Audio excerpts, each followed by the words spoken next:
Just introduce yourself, tell us who you are, what you do. Tim Kennady, owner of XRQ Corp. and Jabberwocky and Core Engine. And XRQ Corp, the one you would be most familiar with, which is we're a subcontractor who subcontracts out. We self-perform very little currently. Concrete polishing, epoxy coatings, all things decorative concrete. All right. All commercial, What about almost no residential. no residential? Almost no residential. Almost no You residential. know what? You know. The high end is up. Yeah. Right? Tim Cook calls and wants something done on his house. I'm gonna go out there and negotiate a new phone and Yes. do his house. Yeah. What about Jabberwocky? What's that about? Oh, Jabberwocky. So when we were trying to develop a lot of the tech tools, you know, XRQ is basically a technology and logistics company. When you think of who's a subcontractor, right? So logistics, managing projects, and then we use technology to maximize throughput. And that led to needing to develop stuff, and I learned how to do some coding and develop some technology myself. And but it just the want to do more and the explosion of AI. Yeah. It made sense to get some people to help us develop some technology, and we had this idea for an app. You know, when you're national, the biggest problem you have is job walks, because you can't go pre-walk a job. You can't pre-walk it before bid. You don't get to pre-walk it before start most of the time. And you're not flying a guy from Milwaukee to Tennessee for every job. So we had this idea, you know, we would call guys and say, hey, can you go do a job walk for us, throw you $300, $500 or whatever, and sort of became its own thing. And then we started talking about it'd be cool if we had an app that did something like that. And then the joke was, hey, you know, if only there was an app for that kind of a deal. Yeah. And then decided to go ahead and make that happen. So I hired these 4 developers out of Canada to help me develop this app.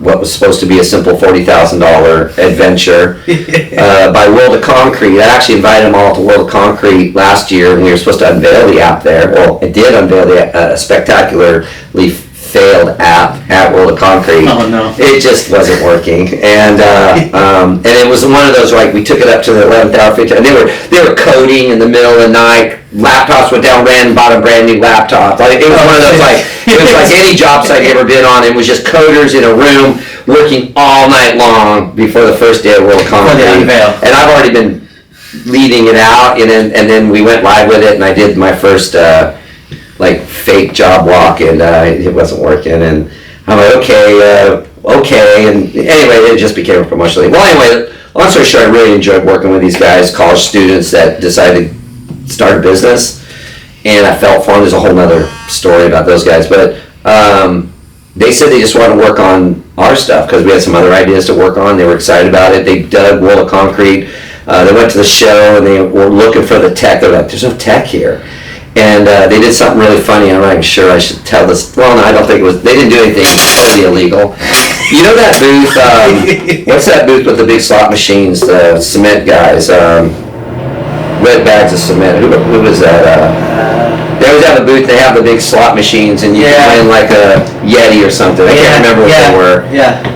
But anyway, they came up, and you know, I don't deal with them, so I don't pay attention. They're like, dude, we hacked their hot software. They had like 100,000 entries because you get one token from them, I guess an hour. And you can pull the thing and try to win this Yeti thing.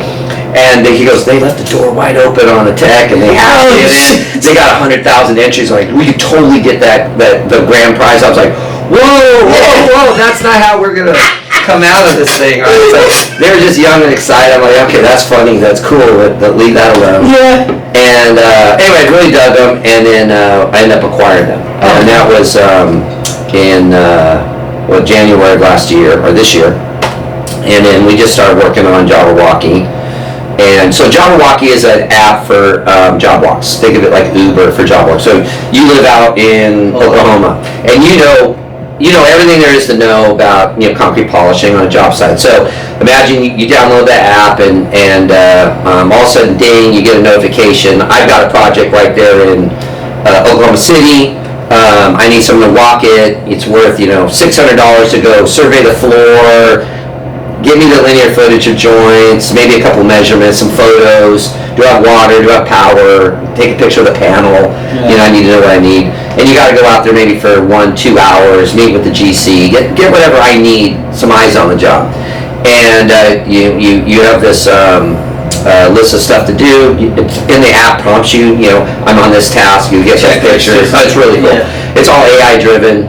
And I get what I need, and you get paid through the app. We use Stripe, and it's funded up that way. And Jabberwocky makes 10% on each post. So the thing that's happened recently is general contractors have really been interested in it. And general contractors apparently pay between $5 and $10 grand a job to go walk, because they got to fly somewhere for pre-bid for a job they may not even win. They're fighting for $1 million project, and they're out there and they're going to spend some money to do a pre-bid walk, whereas somebody perfectly qualified out there who's rated and ranked. The app lends itself to an interview. Like, we have an AI interviewer. If you go in there, it actually talks to you. Like, it says, so Terry, we're getting ready to start your interview. Tell us about yourself, like you just did me. You tell a little bit. Are you you're the owner of your company, or do you work there? I own my company. Okay, well, you're in decorative concrete. I'm going to ask you some decorative concrete questions. It starts asking you decorative concrete questions. Wow. And it ranks your answers. And then it'll keep the interview going if it needs more information. But if every answer was like kangaroo. So what's the best way to measure gloss? Kangaroo. It'll cut the interview off after a little while and go, okay, thank you very much, and then rank you as an idiot. And that way, the jobber, when a person who posts a jobber, a walkie's person walks a job, they can look at it, they won't pick you. They'll be like, hey, this person doesn't know fuck. So, but then other people rank, and then when you do job walks, you get rated and reviewed and billed. So the big problem with that, we're pre-revenue, and the biggest problem with the app right now, it's like a dating app. There's dudes, no chicks. I got you. So we got to get it to that point. You got the walkies, but not enough. Right. We're right now, before the end of this month, our latest sprint is we'll have 40 trades in there. Right now we have all things decorative concrete, tile, carpeting, sports flooring, and general contracting, and a general category. Anybody can go take pictures, measurements, whatever. Okay. So, but we'll have HVAC, plumbing, drywall, painting, all that other stuff. That's cool. And it's going to expand. We've got drone surveys we've been asked to implement into it, and then we'll have a thing with enterprise subscriptions, where, like, if you just wanted, like, we have a large GC in Texas that wants to use it for just their people, internal job walks for their, because they walk all their own jobs, but they got people scattered about, and they would like a better tool to manage that stuff. So that will just be a subscription service, because it's all just internal. They're not going to have to pay for each job walk, but they'll manage it because it does everything company cam does, and then some. It does stuff that a lot of these other Builder Trend does, and then some. So it's got a lot of features. You could actually run a project through it. You could hack it in a sense and use it as a project management tool. I don't want to encourage that, because we'll come up with that technology later. But right now, it's a real cool tool. It's fun to use. It's friendly. It's got the map software. The AI thing's really cool. Like when you set up a job, you could just talk into it and tell it everything you want. Hey, I need 15 pictures, and measure the southeast wall, and check the door openings, and then you can just do this long sentence, and then the AI takes it all, sorts it, organizes it, and creates a big list that you could either use or manually change. Like, oh, pictures, this is a picture response, this is a text response, this is a measurement response, and it sorts it all for you, and then it says, do you want me to rewrite it in a little better way? And it gives you an alternative. Here's what you said. Here's what an alternate view. Do you want this, or would you like to edit this, or whatever? You have this whole thing that goes on. And we use ChatGPT through the system for that, and it's extremely cool. That feature, the interview, and that feature alone, a lot of the other tech companies that we've been sharing with you are thinking about doing it as an add-on to their software platforms. They keep getting enamored by our use of AI, and I'm big in the AI space, so that's been our big thing. I love the AI. I love it. It's everything. If you're not in AI, it'd be like you refusing to use a calculator when the calculator is not. You're like, No shit. what is that? It's an abacus. The way we used to do it in our day. Do the marbles. Pen. My dad was like pen and paper. Well, not my dad, but my grandfather would be like, you kids and your calculators and those computer things. And now the computer talks to us and writes our.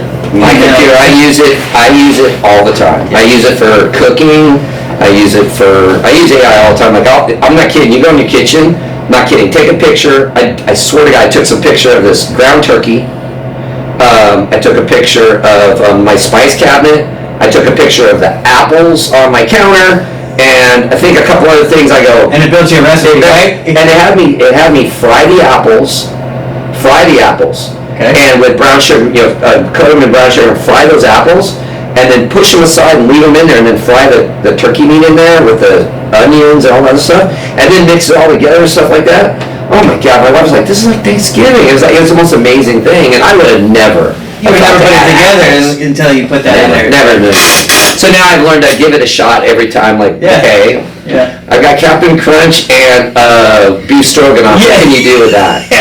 Yeah, we just painted our house and we put it into ChatGPT and changed the colors. Like we put the picture of the house in there, and then it just said, "Oh, this is a good option for your neighborhood," and it changed the color. And then we said, "Well, we don't like that. We like this," and then it changed the color. I did it with my living room. I took a picture. I have hardwood in my living room. I took a picture. I said, "Hey, make this polished concrete," and it's polished concrete. It's my living room with polished concrete. Yeah, it's really easy to do. And it's ridiculous the amount of speed it does it in. It does it in. So you take a picture of the backyard and you want to change it. Put the hot tub in the corner. I'd like a lattice fence here. Put a palm tree over there. It'll just design is done. It's done. And your house sitting there and everything's the same. Yeah. And and what's funny is there's a lot of apps out there you can download that do that. But if you just use ChatGPT, it'll already do it for you.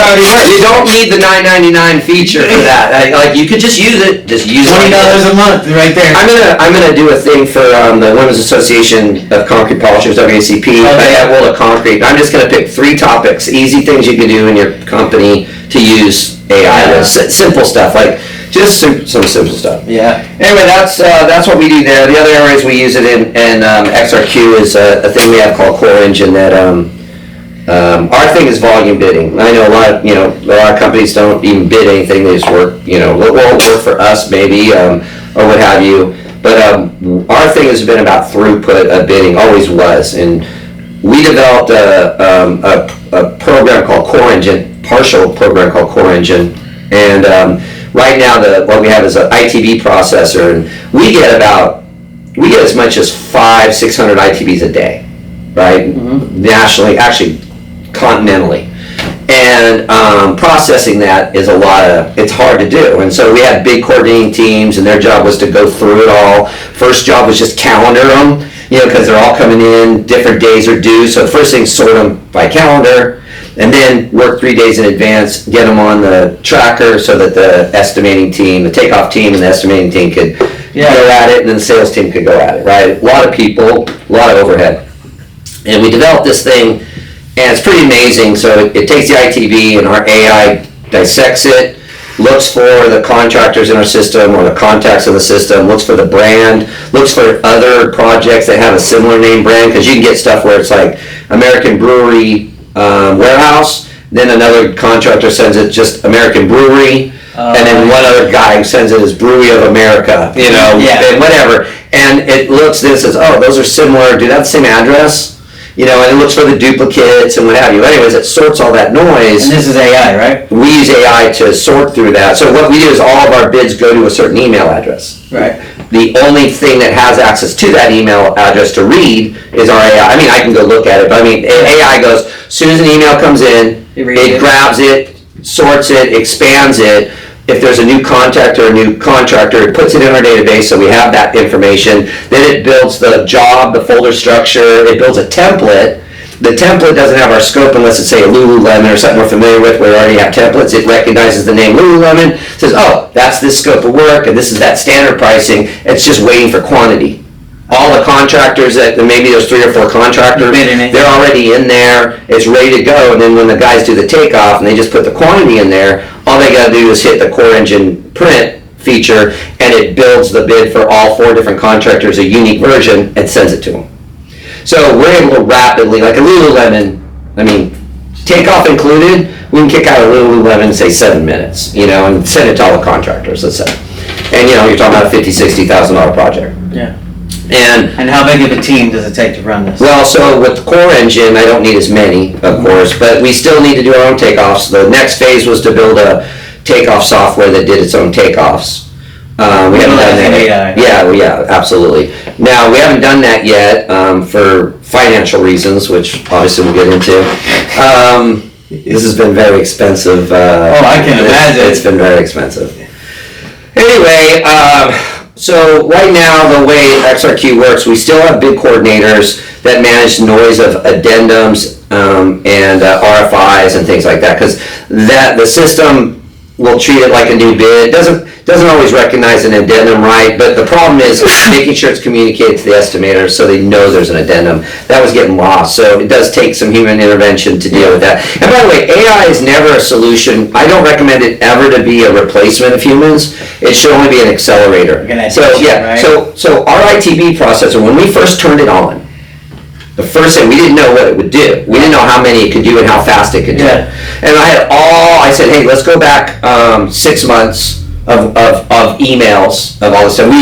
While we were building the software, we were sending copies of every ITB to this ITB email address, just in preparation to have a data set. We needed a data set, and I wanted a big data set. I thought it was only going to be a 60-day data set, and then being a 90-day, 6 months. Yeah. No, it was 90 days. And when we ran it, it's able to process 1,100 an hour. Holy shit. Yeah, so it was like, okay, this thing will keep up with us just fine, because we only need it to do 1 a minute. 1 a minute's fine. Yeah. Sometimes you get 3 in all simultaneously, and then it's quiet. They come in as they come in, right? So anybody in the company gets one, they just forward it to that email address. Estimating XRQ Corp, that's automatic. Those are what most contractors know to send ITVs to. And then all of the bid boards, they send us the stuff through that email address that's registered. So it's constantly, you can just watch it, it's constantly building a job. Like right now, I look today, we have ITBs that are out to December, looking for quotes. They're not even due till December, but they're just sitting in there organized. They've already have a job number assigned, they already have a folder structure, they're already loaded. If duplicates come in, it'll ignore them. If a new contractor come in, it'll build off of it. So it's pretty efficient. Yeah. It's a pretty neat tool. And then now I've got it where I can isolate for just one date, or I can isolate it by a name, a keyword that I want to look for. Like you get a Foot Locker in. You could just search for Foot Locker and see all the Foot Lockers of a period of time. And then look for all the Portland ones, if you will. Okay. So you don't miss one. Okay, so you can break it down. Yeah, you could search and expand it. And then lastly, I can look by just state. If I just want to look at California stuff. And we self-perform in California. Are you going to market this? So the goal was to do that. We should have already done it, but again, we've completely shit the bed financially on all this, and so it's taken its toll. Okay. I got you. Quite a few things, and it's kind of come to a head. So we've had to scale back. Jabberwocky's doing its own thing. The devs team, they all have ownership in it. Nice. So that covers them. They need to earn their way now. It's time for them to get off the tee. Yeah. We did hire a guy, Mark Fly, who's amazing. He's our chief brand executive. He was with Construct Connect and all those guys. He was part of the early days. He was that dude that helped all these things get built and never got to enjoy the wealth from any of it. And always the bridesmaid, never the bride. So I gave him ownership also. He has an ownership stake in Jabberwocky. So everybody that's involved in it has ownership in it. He sounds like a good asset. He's good. He's older, he's my age. So he doesn't have the youthful drive. No, he's got tons of drive. Drive is definitely not his issue, and he's a super upright, moral guy. I like him a lot. I mean, I love the guy. Yeah. With youth, you get some interesting, different perspectives. The youth. I'm crazy. I'm like Elon Musk and Willy Wonka have a ADHD retarded baby.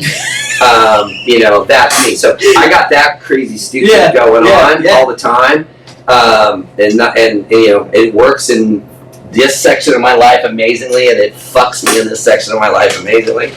I think we all have a little bit of that, right? Yeah, I hope so. I fucking hope so.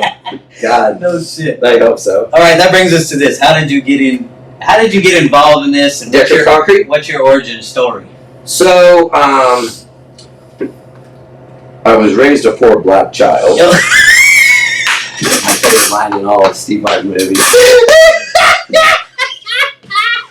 All right, so I grew up poor. My parents split up when I was in 3rd grade, and just hustled. Did the hustle thing. You know, I was the kid. My first hustle was a newspaper route, and you got 2 cents a paper. This News Herald in Santa Rosa, like 2 cents a paper. You can't really make any money off 2 cents a paper, so I'll take 5 routes. Yeah. And then, Sounds like Tim right there. and then you obviously can't do all 5 routes. And then it was a volunteer paid newspaper thing, so I was required to try to collect, but nobody had to pay. It was just volunteer to pay if you wanted to pay. Yeah.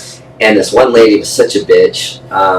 It's been too many years for me to worry about suing me. In fact, I'm sure she's dead by now. But she was just such a bitch about it that I didn't deliver her paper once, and she complained. But she would refuse to pay. Yeah. But she complained on me, and 3 years later, I stole her car. Stole and stripped her car. My first my first crime. Yeah. My first real crime. I like it. That was a vendetta, huh? It was a 1968 Dodge Coronet. I took that thing and stripped it. Got caught instantly. And it was a life lesson there. I imagine it was. Anyway, the newspaper thing. But anyway, grew up like that. And then construction just sort of happened like it does to a lot of us. Yeah. You know, I wasn't into selling drugs. I wasn't into any other things. And construction seemed like something. I enjoyed it. And that just sort of evolved, and I was just basically an unlicensed small contractor, chucking a truck guy in California, doing his thing. And then, in a weird, extraordinary turn of events, back in the day, how old are you? 43. So I'm 59. Back in the 90s, the early 90s is when the robot war started on TV, and this thing called Robot War. They still have it today, Yeah. but back then it was really goofy. And Radio Shack, they had this, not much different the size of my phone, 101 home-built robots. Okay. And I bought this book, and every robot in there, you could buy the parts at Radio Shack. And it taught you about rotary actuators and linear actuators. Just stupid lineage that in 1991, 92, nobody fucking knew anything. Yeah, nobody knew shit. Yeah.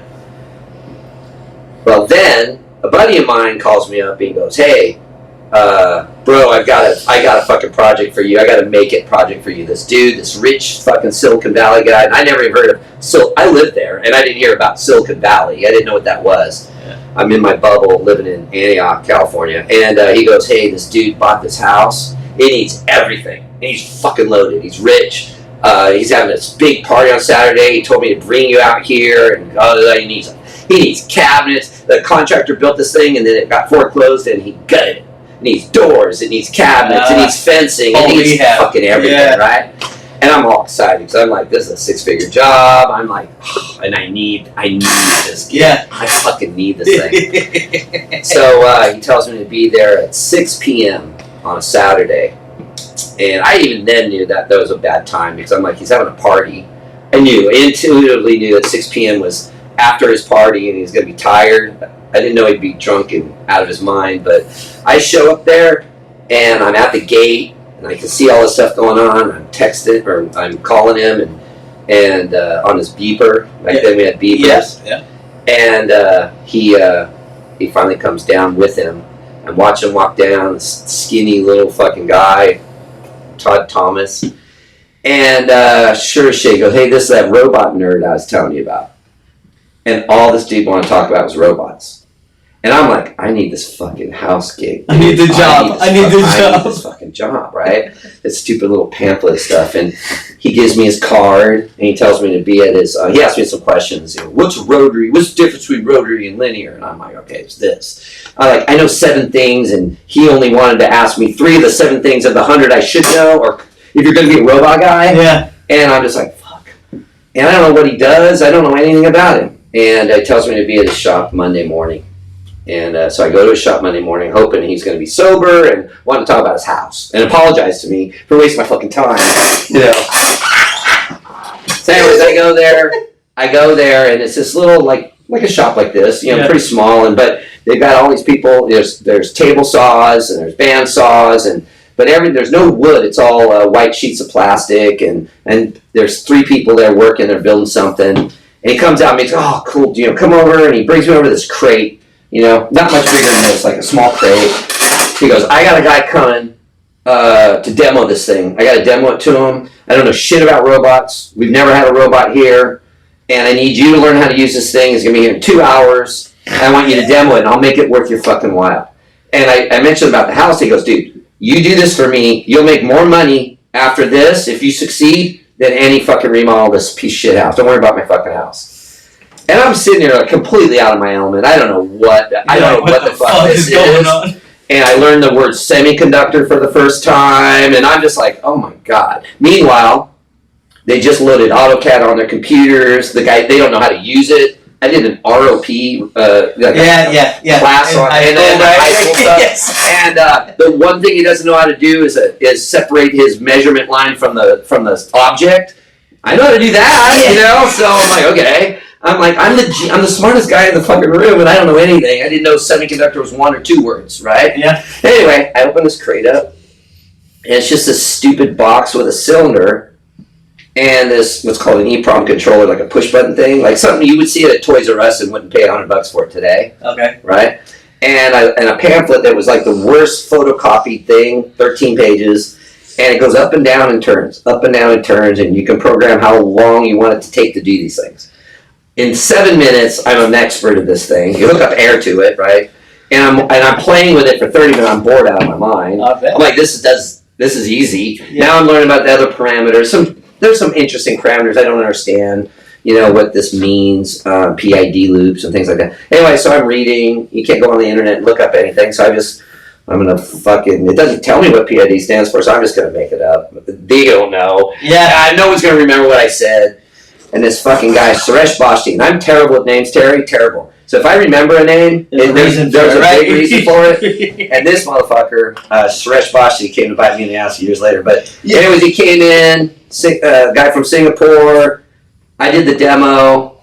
I got to the PID part. I made up something. I can't even remember what it was. Yeah. But I remember the look on Todd's face looking at me like, he knew I was wrong. Even he knew I was wrong. I'm like, you didn't know what this was. Like, why are you looking at me like, that was his hook. That turned out to be the hook. So he's a sales guy. Anyway, done, sold, guy ordered 8 of them. Comes in, he goes in, grabs my arm, puts it up, introduces me to as the R&D engineering manager for Amerimade, which I didn't realize that was the name of his company, Amerimade. Yeah. And he goes, let's go. Have you ever been to a fab? And I don't know what that is. Takes me to Intel's D2 fab in Silicon Valley, which was the most amazing thing. And anyway, I can go on forever with this story. I got to wrap it up. But the point was, he showed me a thing. It all made sense to me. Everything in this industry made sense. Semiconductor, didn't matter what he showed me. It's like click, click, click, click. It was weird. It was natural. All put together, huh? It just, everything was natural for me. Yeah. It took me to a piece of equipment. It's singing. It's like whistling. Yeah. And he goes, what's causing that? It's his equipment. It's whistling. It looks like this with a back, like an oven, you know, kind of thing. It's called wet batch process equipment. And I'm just looking at it. And I'm thinking I'm a musician. I'm like, I took this little like napkin, wipe, and I stuck it over the vents, and it changed the tone. I go, it's the plastic. And he already knew the answer. That was it, done. Came back, offered me a job, making more money than I'd ever thought about making in a year at that time, and I left construction in that minute, and I was in that industry. And that's where I got all of my tech inspiration from. And that led to me going to work for the national company, like working for like Questmark. That would have been, there was a company called SCP. They were like the Questmark of the industry. Okay. And they're like the Questmark. I went to work for Acreon. They were called something else before Acreon, Sun Micron Systems. And then they became Acreon. Anyway, I went to work for them. And we were always going after SCP, the Questmark. That's how I got that whole. There's always got to be a king dog to go after. The bigger dog. Go after. So anyway, my first lawsuit was involved in that. I reverse engineered something that I guess they owned. Bought it at an auction. Didn't know any better. Got caught at a show, trade show, like their World Concrete was Semicon in San Francisco. Anyways, that turned into a big old thing, and I got offered a job, and as part of the settlement, I took it, and then that took me off to everywhere. Like that was, I got to travel the world. I ran the engineering department. I ran the quality control department. I did everything as a high school with a high school degree. I wasn't allowed to hire anybody that didn't have a master's degree, or if they were a chemist, they had to have a PhD. All these guys worked for me. and I was a high school guy. Yeah. And I barely made it. I like it. So that gave me the management experience and all that kind of stuff. And then at the same time, I started a construction company. So I'm trying to tie this into construction. Yeah. My buddy needed a job, and I said, well, become a contractor. I'll vouch for you, California general contractor, and we'll start a company. Yeah. So that started the construction thing, because after 9/11, all that shit fell apart. The robotics. Well, Or the whole semiconductor. high-tech industry collapsed. Yeah. And then I got headhunted to go work for a flooring contractor, which I was just traveling the world with a semiconductor company. Just the guy who changed your toilet paper and light bulbs made $150,000 a year, right? Yeah. You know, I was making fucking buku bucks, and I get headhunted to be president of this flooring company. And I'm not kidding, dude. Every meeting, it was just, flooring is boring. Flooring is boring. Flooring is boring. Flooring is boring. Yeah. And all he did was commercial work. All it was resilient carpet tile, some sheet vinyl. It was just like Copy paste. fuck, Copy dude, it was paste. so copy, paste. boring. And then on our third visit, he was in the E-Myth program. I don't know if you're familiar with Yeah, E-Myth, but he was way into the whole E-Myth thing. So I looked into that. I thought that was pretty amazing. And so I went ahead and accepted it because he offered me ownership. Yeah. And I thought, okay. 3 months into that, the electricity had been shut off twice. I never saw one crew member in 2 months, like, come into the building. Like, okay, what the fuck's going on? They wouldn't open the books, da, da, da. And then I went after my first national account, which out here was Long's Drugs. Remember Long's Drugs? You're from here. Yeah. Long's Drugs. So I went after that account, and I got it. Motherfucker couldn't buy pallets of ECT. Like, we were done. They had no cash. Zero cash. And I'm like, I just got this thing. I got our first 5 stores. 70% margin, promise payment in 10 days. VCT. Ding, ding, ding, ding, winner, winner. VCT over existing VCT. Like, you couldn't ask for an easier scope project, work. yeah. And then he offered to sell it to me. He offered to have me invest in it because I was remodeling my house. I had some money. I'm like, I'll buy it for $1 and keep you out of bankruptcy. Or try to keep you out of bankruptcy. Try it. You try it. I kept him out of bankruptcy. Yeah. But he agreed, gave me the business for $1, went on to do another. He's in the industry, actually, in a different way. I don't want to say who it is because I don't want to get into any more trouble than I get into. I seem to get in trouble. As soon as I say something, I don't even realize I get into trouble. So I don't know who he told what to and who he owed money to. I have no idea. So anyway, we grew that. It was 1.4 million small business. He has 400,000 losses. And that was 05. Okay. By 08, we had moved into a 20,000 square foot facility, doing $8 million a year. Nice. Growth. Now, in semiconductor, I learned how to grow a business. Okay. This was my testing ground, and I can grow a business. In fact, I'm telling you right now, because this is going to come full circle, I can grow any business. I can grow any business to 10 million really quick. Okay. Super quick. I don't know how to scale a business, it turns out. That's where I fuck up. And I didn't realize they're different. They're very fucking different. Growth and scale are completely not related. And that's the biggest lesson I'm currently experiencing right now. So anyway, grew that thing, and then what happened in 08? The economy collapsed. Crash. And how do you grow from 1.4 with 400,000 of losses on a company you bought for $1? You leverage the fuck out of it as you go. Yeah. So we were leveraged to the hill. Leverage. Well, then all of that Long's Drugs sold to Walgreens, right? Or- no, to CVS. Okay. So that shut 40% of my business off overnight. All the public works stopped. It left me 15% to fight the world for. There was no fucking way. And so That's why you shouldn't have I more want- than 15% of each one of your customers. oh yeah, well right? that's 100% true. Yeah. That's 100% true. I was young. Yeah, that's a learning I was experience, definitely right? learning. Yeah. But at the time, you're not sitting there going, "Hey, I want to maintain this." There was no. We did all this in 3 years. Yeah. So it was just amount of the growth rate, go. and the idea is to diversify with other clients, but you don't have them yet. How many Long's Drugs were out there, right? Don't know. If we could have kept going and going and going, we would have run into the JCPenney cycle too. That same thing that took the other companies, that we were with to next levels. So anyway, that killed that, and I learned my first lesson about bankruptcy. I'm like, okay, I'm bankrupt. I think I owed $6 million total, counting the federal government, the state government, and vendors. Yeah. And I'm like, oh my God. I'm like, oh my fucking God, what do I do? And so I went and talked to a guy that I know is an attorney, and I said, hey, I got to file bankruptcy. He goes, why? And I just told him the whole story. Yeah. And I'm like, I just told you. I goes, no, I heard you're out of business. Why do you got to file bankruptcy? I'm like, and his thing was, don't ever volunteer to file bankruptcy, force your top 3 vendors to get together and force you into bankruptcy, and then you're in bankruptcy. Otherwise, just leave the keys on the counter and walk away.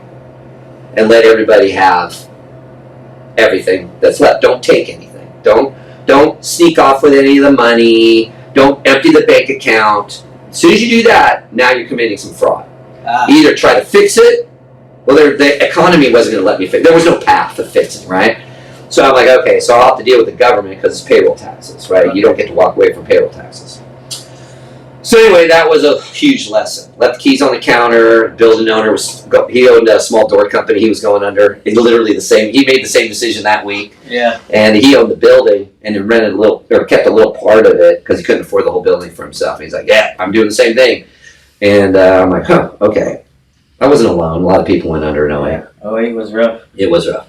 So then we started a general contracting company with a couple of friends, and immediately found myself just doing flooring work still because we were still able to keep doing that, right? So doing tile work and what have you, and that's where I met Dave Stratton, who owned Pacific Decorative Concrete. So PDC out of Sacramento here, small company. He was 1 million something, 1.7 I think, something at the time. That would have been 2010, 2011, and hired them to do some work for me, basically prep grinding for tile jobs we were doing. Then I had him do a leveling, K15 leveling thing, and we struck up a friendship, and that turned into him having some challenges he wanted to talk about. I'd shared all these stories because I'm a big mouth who can't not share, and then that turned into a whole nother story where I ended up his partner at PDC, and then PDC. Again, growth. Yeah. We grew that thing to, I think it was 17 million when I left. Maybe somewhere, some number south of 17 million when I left in 2017. I'm not going to get into the story why I left, but I left. I had started RPM, which was a national thing. Yeah. RPM was RPM was an ego knee-jerk reaction, which is another immaturity, I have a lot of immaturity, it turns out. So, I do things sometimes quite spontaneously, thinking I'm smart, but I'm really just being a petty little bitch about something sometimes. Yeah. So, my first job I won at PDC on my own was a Foot Locker, or a Champ store at the Galleria. Okay. Here in the Galleria Mall. I was excited. It was with a company called Bogart Construction, and I was really excited about it. And I knew the guy from Bogart. We had just done an Urban Outfitters job with him. At the contracting company. So now I'm with PDC. I get a chance to bring him into this. I'm excited. Yeah. And it was a good job. And then I get a call and say, hey, I can't give it to you. I'm like, why? Well, he goes, I got to use this company out of fucking Pennsylvania. I'm like, how the fuck can a company out of Pennsylvania beat me? I couldn't understand. None of it made sense. And it was Questmark. And I know, who the fuck is Questmark? Like, who is this? So I asked Dave. He goes, oh yeah, they're the shit in our industry. Yeah, I'm new. I'm an infant. Yeah. I hadn't even been to my first world of concrete. I don't know nothing. Yeah, giant, right? I don't know anything. And so I started looking into it because I'm bitter. I'm like, how can it even work? Yeah. Well, I found out they had an office out here, so it was okay. That makes it make sense. Well, how many offices do they have? They've got these offices everywhere, and it turns out they're the Foot Locker guys. Yeah, at the time, they're the only Foot Locker guys. So I didn't know that either. And I just start sending my bids to Foot Locker. I can't, everywhere in the country I can find a Foot Locker, I'm sending a bid to the Foot Locker office. And I'm literally just doing it to be a punk, I think. I'm looking back at it going, what the fuck? What a waste of time? No. Because I get the phone call and they're like, hey, you keep sending these, but we have our vendor.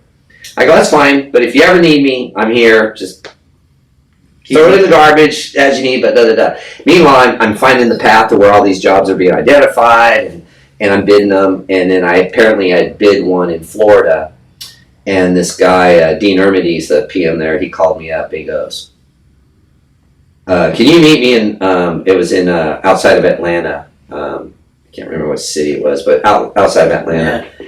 And Tuesday, he called me Tuesday. He goes, "Can you meet me at the job site tomorrow?" Da, da, da. Sends me information. I'm like, "I'll be there." I gotta get on a red eye, fly my ass all the way across there. I'm designing fucking the name of the RPM company because I just sort of had the letters there, but I don't have any business cards. I don't have shit. And I'm getting all my stuff together and land. I get there. I got to go straight there. I get there within 5 minutes of the meeting. And there he is. And he had some things to say, why he was talking to me in the first place.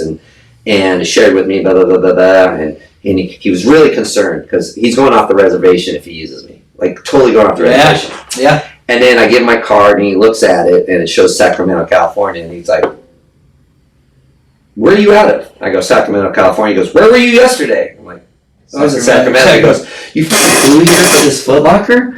And I go, "I flew here for more than this Foot Locker." And he just started laughing. He goes, "Oh my God, I got to work with you." And he took me to a second one and he gave them both to me. And we shit the bed on both of them. Oh my God. Shit the fucking bed on both. All that work. They both had Decoport that was needed on the river, Decoport. Yeah, and we had another guy, we had a guy out of Alabama that ended up being one of the RPM owners, Jeff McCool. He came out and we were just having problems with the material. It wasn't Jeff's fault or anything, the team's fault. But it just became this thing. And Dean's all pregnant. He's like, "Dude, I've gone to bat. My job's on the line right now." I go, "Give me another one. Give me another one. We'll do good on this next one." And we did. We crushed it. And then that opened it up to the other PMs, and then we were in. And then we did, I think we did like $4 million worth of Foot Lockers. And back in those days, you're getting $7.40 a foot for a Foot Locker. Now they're like $3.45 thanks to a few of the well-known brands we know out there. Those fucking things are horrible. Anyway, that started that whole thing with PDC and the growth, and then the JCPenney thing. And anybody who's watching and remembers the JCPenney heyday, that was a gold rush. And I couldn't grab enough of those things. I remember Dave just tapping out. "We don't have people. We don't have equipment. We don't have people." And my philosophy is always, I'm in sales. You're in operations. Figure it the fuck out, because I am not shutting this down. This water's coming. Figure it out. Figure it out. Rapidly. And he did, to his credit. Motherfucker always just figured it out. But boy, it was contentious. Yeah. But it just took us off, and we did, went to do the 3, then the 7, and the 9, and 12, like that kind of thing. And that opened up a lot of doors for us to expand. We got a building, moved into a building, and then the RPM thing started, like I said. And that just started to go, well, RPM became my thing. And if I'm being honest, I let it distract me from PDC. And Dave, if he's watching this, he'll hear that for the first time. Humble myself to Dave that, dead to rights. I really was getting I learned a lot about myself over the years. I'm definitely a narcissist, grandiose narcissist. I get a lot of pleasure out of the big. And I didn't realize what that was about, before. And I just run to these things, and that was the big. Yeah. And then the more it was presented as big, because people had a false impression of what RPM was. And we didn't ever correct them, never lied, but people have what are you guys doing, like 30 million, 60 million, whatever? And the problem was we had all these partners. We had 5 companies that owned it, and nobody knew what was yours and what was part of your partnership in that. So they just sort of morphed it together as this one $65 million, let's say, entity. Yeah. And so it created its own gravity. And then everybody wanted to come in, and I loved that model. I loved working with the other subs. Yeah. For me, it was great. Now, we were only 15% margin on stuff, and Dave was like, "This is a waste of time. I'm like, no. But if I'm looking at this honestly, back then at 15%, he was right. I was wrong. I was doing it for my ego. I wasn't actually doing it for the business. You're doing it for the volume ego. Well, it was ego. It wasn't even the volume. I could see the potential. Everybody could see the potential. I wanted to then merge us all into one company, all 5 companies, and we went down that road. Yeah. And that would have been amazing.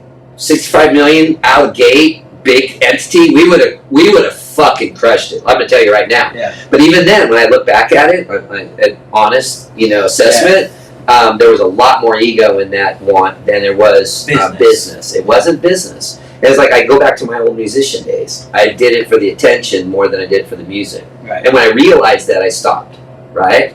racing. I did it for the attention more than the racing. You know, I was never going to be that racer. It wasn't the love of the racing. It was that thrill, and it was the drama, because the drama created the stories. So winning a race had to be dramatic, not just, you wouldn't want to be 2 laps ahead. That would have been the most unsatisfying race ever, right? Be rubbing and bumping. But I didn't know it in real time. I didn't realize that was how I was, right? I didn't understand that.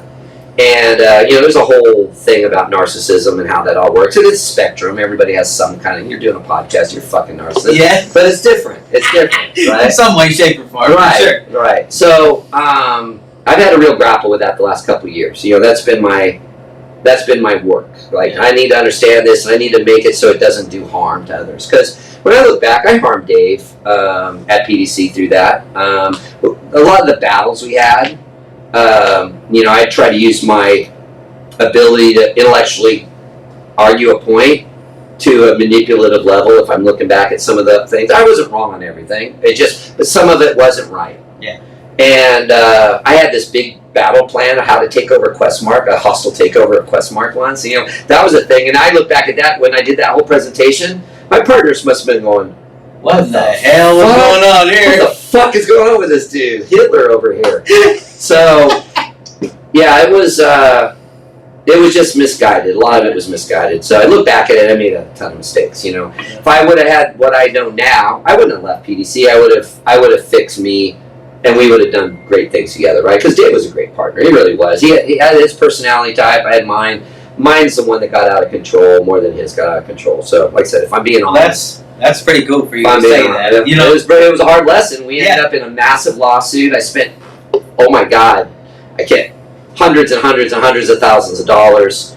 Everything I had, we were just decimated. Yeah. And then won and lost at the same time. It was just terrible. It was absolutely terrible. Yeah. And looking back at it, you know, a waste of time, you think? Every lawsuit's a waste of time. I've learned. Yes. I'm learning it right now. As you know, I'm in a lawsuit with your former partner. So, and that's over one single post on Facebook. Yeah. And the problem with that post on Facebook is that I was, again, ego, taking the mantle, wearing the crown or the white hat, coming to other people's rescue. Little did I know that I was 10 minutes away from becoming the very thing that I fought against, right? Yeah. Yeah. So there's a lot of hypocrisy. Well, it's not hypocrisy. I recognize that, but at the time I wasn't guilty, you know. But I shouldn't have done it. You know, to be fair, I shouldn't have. Now I'm in a lawsuit for defamation, you know, for that, which just is a waste of time and money. And unfortunately, I don't think it's going to go anywhere except for drain bank accounts and put lawyers' kids in college. Yeah. And then lawyers are the only ones that win in this situation. Well, when we grew, so XRQ was a spinoff from PD. When I left PDC, I was leaving the industry. I actually was leaving the industry. Yeah. We were looking at buying campgrounds. Yeah. Because PDC was evaluated for some millions of dollars, and I was going to get my percentage, and we were just going to ride off the sunset. And then a very anemic check showed up, and I decided to fight. And found myself having the only option is to continue. I really was a pragmatic decision. And then XRQ, the name just came from, like, I didn't have a name, you know, Nuco, but it was like, okay, my wife's like, you know, you've been obsessing over Questmark forever. Yeah. And RPM was your obsession. You don't have that anymore. And the guy that took it over, you can't stand. You know, it was like, that was humiliating. That was actually humiliating. And and I just like, fuck. So, you know, Questmark gets written on the whiteboard, and RPM gets written on the whiteboard. And then I remember when I wrote RPM, I wrote it in lowercase letters. Again, ego. Yeah. Like, I won't give it the dignity of capital letters. Like, it's not the company it's supposed to be, so little RPM. And then big old X through those two things. Stare at that every day while you build this new company. Name to be determined later. Then that turned into the X through a Q and an R, and then it just became XRQ, and I left the R little because RPM was a company that never got to be what it could have been. Right. Believe it. But to be honest with you, like I said, unless I would have gone through some of the shit I've gone through, I don't know that it ever could have been anything, even with me there, because I was the obstacle of its success. I really was. Isn't it dead now, or is it not dead? I think it exists. They get the calls. It's not actively running, I don't think. Okay. I don't know though. I can't speak for it. I know I have a thing at the bottom of my thing that says we're not affiliated with it or anything because my template looks still similar to the old templates. I designed them all. Just So you're the template. yeah, I could have done that differently too. You know, actually we're gonna redesign all that stuff anyway. XRQ 2.0. Yeah. So anyway, so then got that going, and then XRQ was just gonna do all the RPM stuff, but better. Okay. And it was off to the races almost right away, pretty good. Although I will say this, after the lawsuit, With which one? with PDC, Okay. when that finished, I found myself sort of blacklisted by a bunch of people in the industry, which was interesting. Sides were taken, Okay.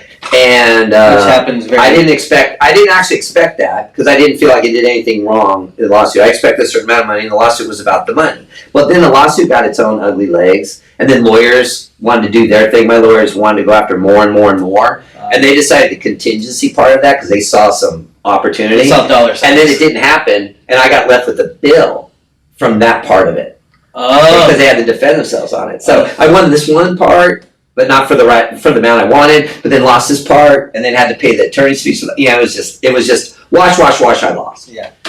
And whatever, you know. The lawyer's like, well, good luck with that, and yep, you don't have to pay us. I'm like, motherfuckers. I got motherfuckers. So anyway, So does that bring you to today? well, XRQ was doing its thing, and we were noble, like pay when paid. General contractor philosophy where cash in, cash out, 1-to-1, everything goes like that. And then I have to work on growth. So I start working on growth, and you get to a point of growth where you're like, I was working, 14, 16-hour days. I was catnapping, right? Mm-hmm. I'm a bidding machine. I can bid. I have a video on Facebook where I bid like 4.4 million, I think 138 bids in an 8-hour period. I do this time lapse thing, and it's like I think 138 bids and 4.4 million. And I'm driving. How do I make this faster? How do I do this? How do I do it? And every little thing. So it was like half my time bidding, half my time systematizing. Part of my time learning how to do. In the beginning, it was just formulas.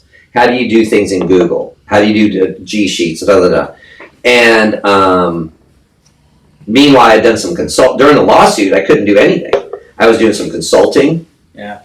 I built a music store down in SoCal. An Albertan themed music store. It was pretty cool. Buddy of mine's. Remodeled this house for a couple people here in Carmichael. I was just keeping it going, right? I'd just keep cash flow going, selling shit.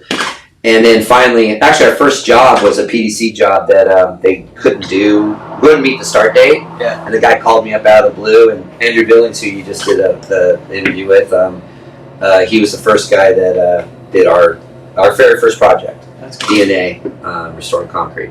And crushed it. Simple lobby system in Berkeley. It was cool. First job, in the books, off to the races. Yep. And then they start coming in. I start growing. I'm back to, like I said, I'm working 14, 16 hours, 7 days a week.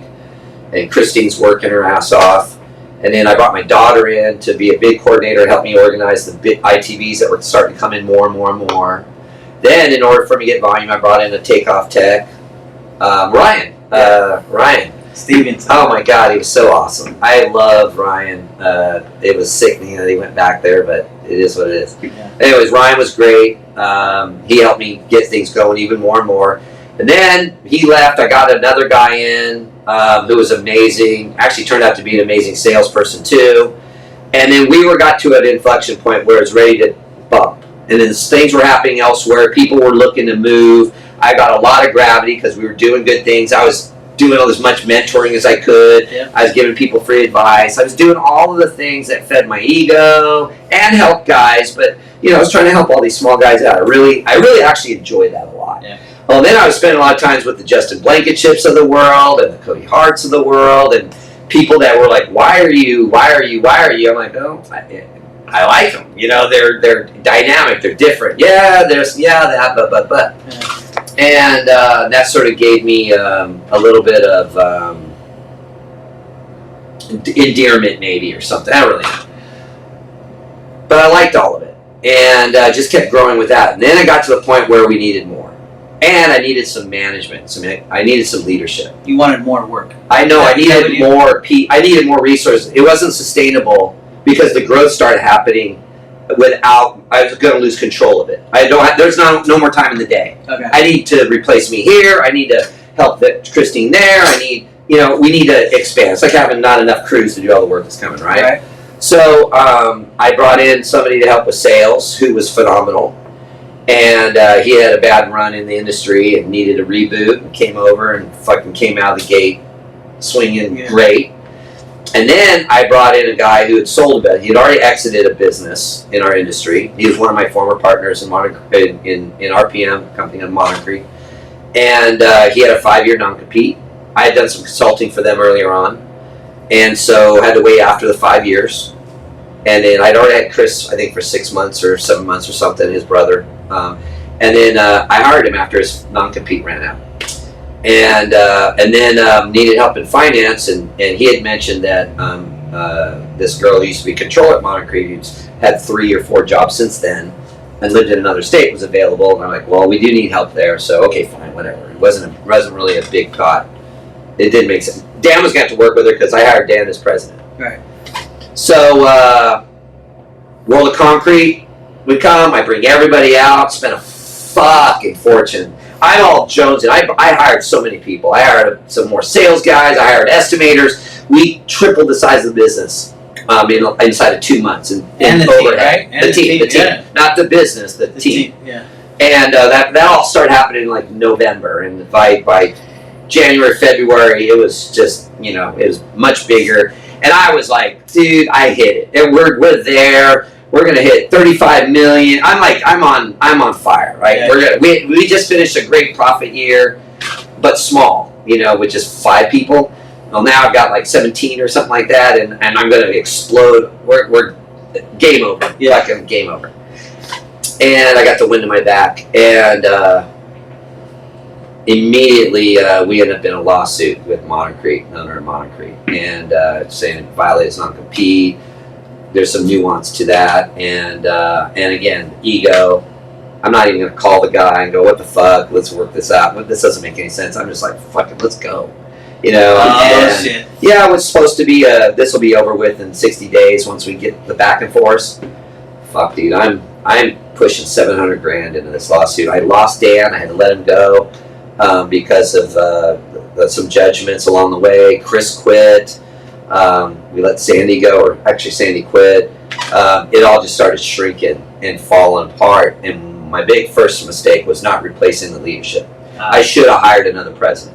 Instead, I stepped in the role, tried to do triage. As well as everything else. And which was a huge mistake. Yeah. As well as software, book, Mentoring. trying to mentor. Yeah. And I took my eyes off the company. And what I thought I was doing was leading, and I was encouraging my team to follow me. Catch up. Yeah. We got to do this. I think I'm being the inspirational leader, and I'm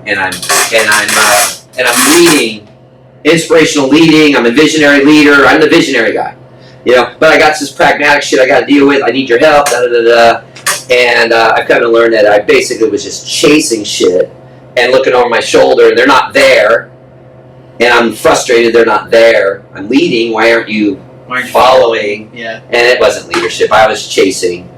And again, a lot of times you just can't see this shit until you get removed from it, and you have to reflect. And you do 2 things. You can point fingers and come up with all the superficial. I can easily say this person didn't do their job. I can say that.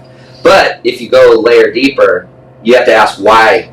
Did they not do their job, or were they incapable of doing the job? Was the system designed for them to fail? Was the environment designed for them to fail? Was the environment designed to disincentivize them or disenfranchise them? Lack of inspiration. Because when you were out chasing software, writing a book, talking on stage, going to this, doing da-da-da, while you were doing all that, they were there in their home office alone, not feeling it anymore. With no guidance, right? And the vibe wasn't there anymore. It moved to other things. Wasn't in XRQ anymore, right? And that started creating its own chain reaction. And this is where you really have to be careful when you're a business owner. And this is another lesson really hard learned. Your team isn't trying to fail; they're trying to succeed. I don't care if they're disenfranchised or whatever they are. They're trying to succeed in the best way they know how. Yeah. And they are not quick. If you're that guy like with my energy and my rah, let's go, we got this, and I see things through a positive lens so often, like optimistic. I'm an optimistic leader. And you give me something, I'm like, oh my God, we're fucked. Give me 48 hours. I'll see the fucking roses in that thing. I'm like, okay, you know what? Let's fix it. It's kind of like, hey, I'm not dead, therefore I'm alive. Okay, but you're not living, motherfucker. Yeah. So anyway, so they're trying to rise to the occasion, and they're doing their best. And so, but you're not necessarily getting information you need, but you're also not looking for it, you're not asking. So I'm not looking. And then when they come to you and they go like, hey, this is a problem. Well, you're a smart guy, you're a smart girl, fix it. Get together with this person, you two fix it. Hey, you three get together and get this. Let's start having these meetings and doing this. And I'm not going to be in those meetings all the time because when I'm in, I start micromanaging you guys, and then I hear that you don't talk to each other the same way when I'm in the room. So figure it out. And so I turn that into, that's your problem. You guys aren't open and honest amongst yourselves. You filter, and then you're not open and honest with me, because when I'm there, you're filtering yourself, and you start going, okay, you have this problem, and you have this problem, you have this problem. And it's like, no, what's the common denominator here? Yeah. It's me. Yeah. So then I remove myself from the meetings so that you can be effective.